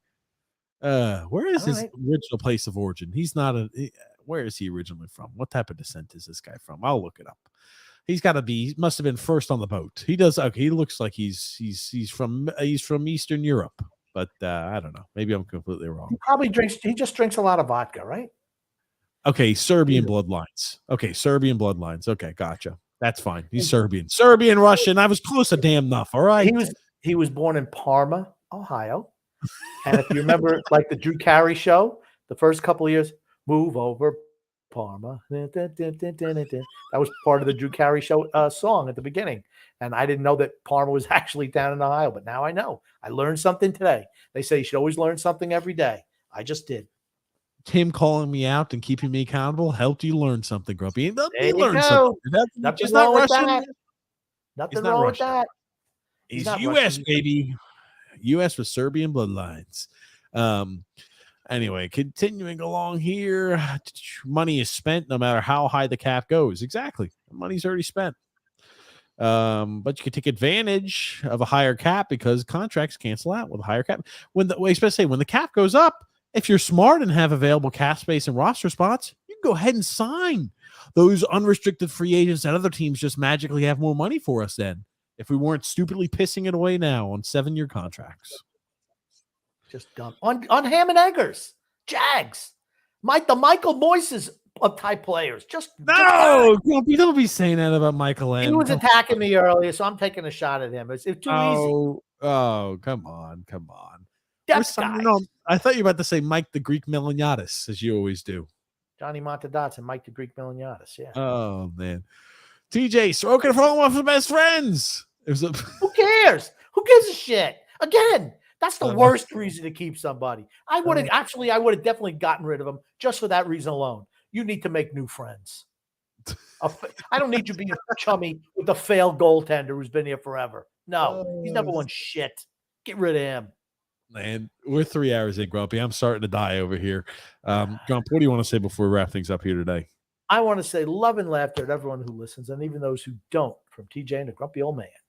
Thank you so much, everybody, for tuning in, listening, watching the show. Sorry we couldn't get through all the comments. We'll look through them here afterwards after take a little bit of a break. Grumpy and I will read through them as we always do. Thank you so much, everybody, for tuning in, watching the show. We'll be with you guys maybe live this Saturday. I don't know. We're thinking about it. Grumpy's going to be on the move this Saturday. So maybe we'll be live. Maybe we won't. Just depends. I'm moving. Actually, I'm going to be moved on Friday, not Saturday. But yeah, you're going to be on the move. You're going to be on the move on Saturday, Grumpy. There's a lot of things going on. A lot of moving and shaking going on, Grumpy. But we might have a show Saturday. We might not. We'll figure it out. We'll let you guys know. We will.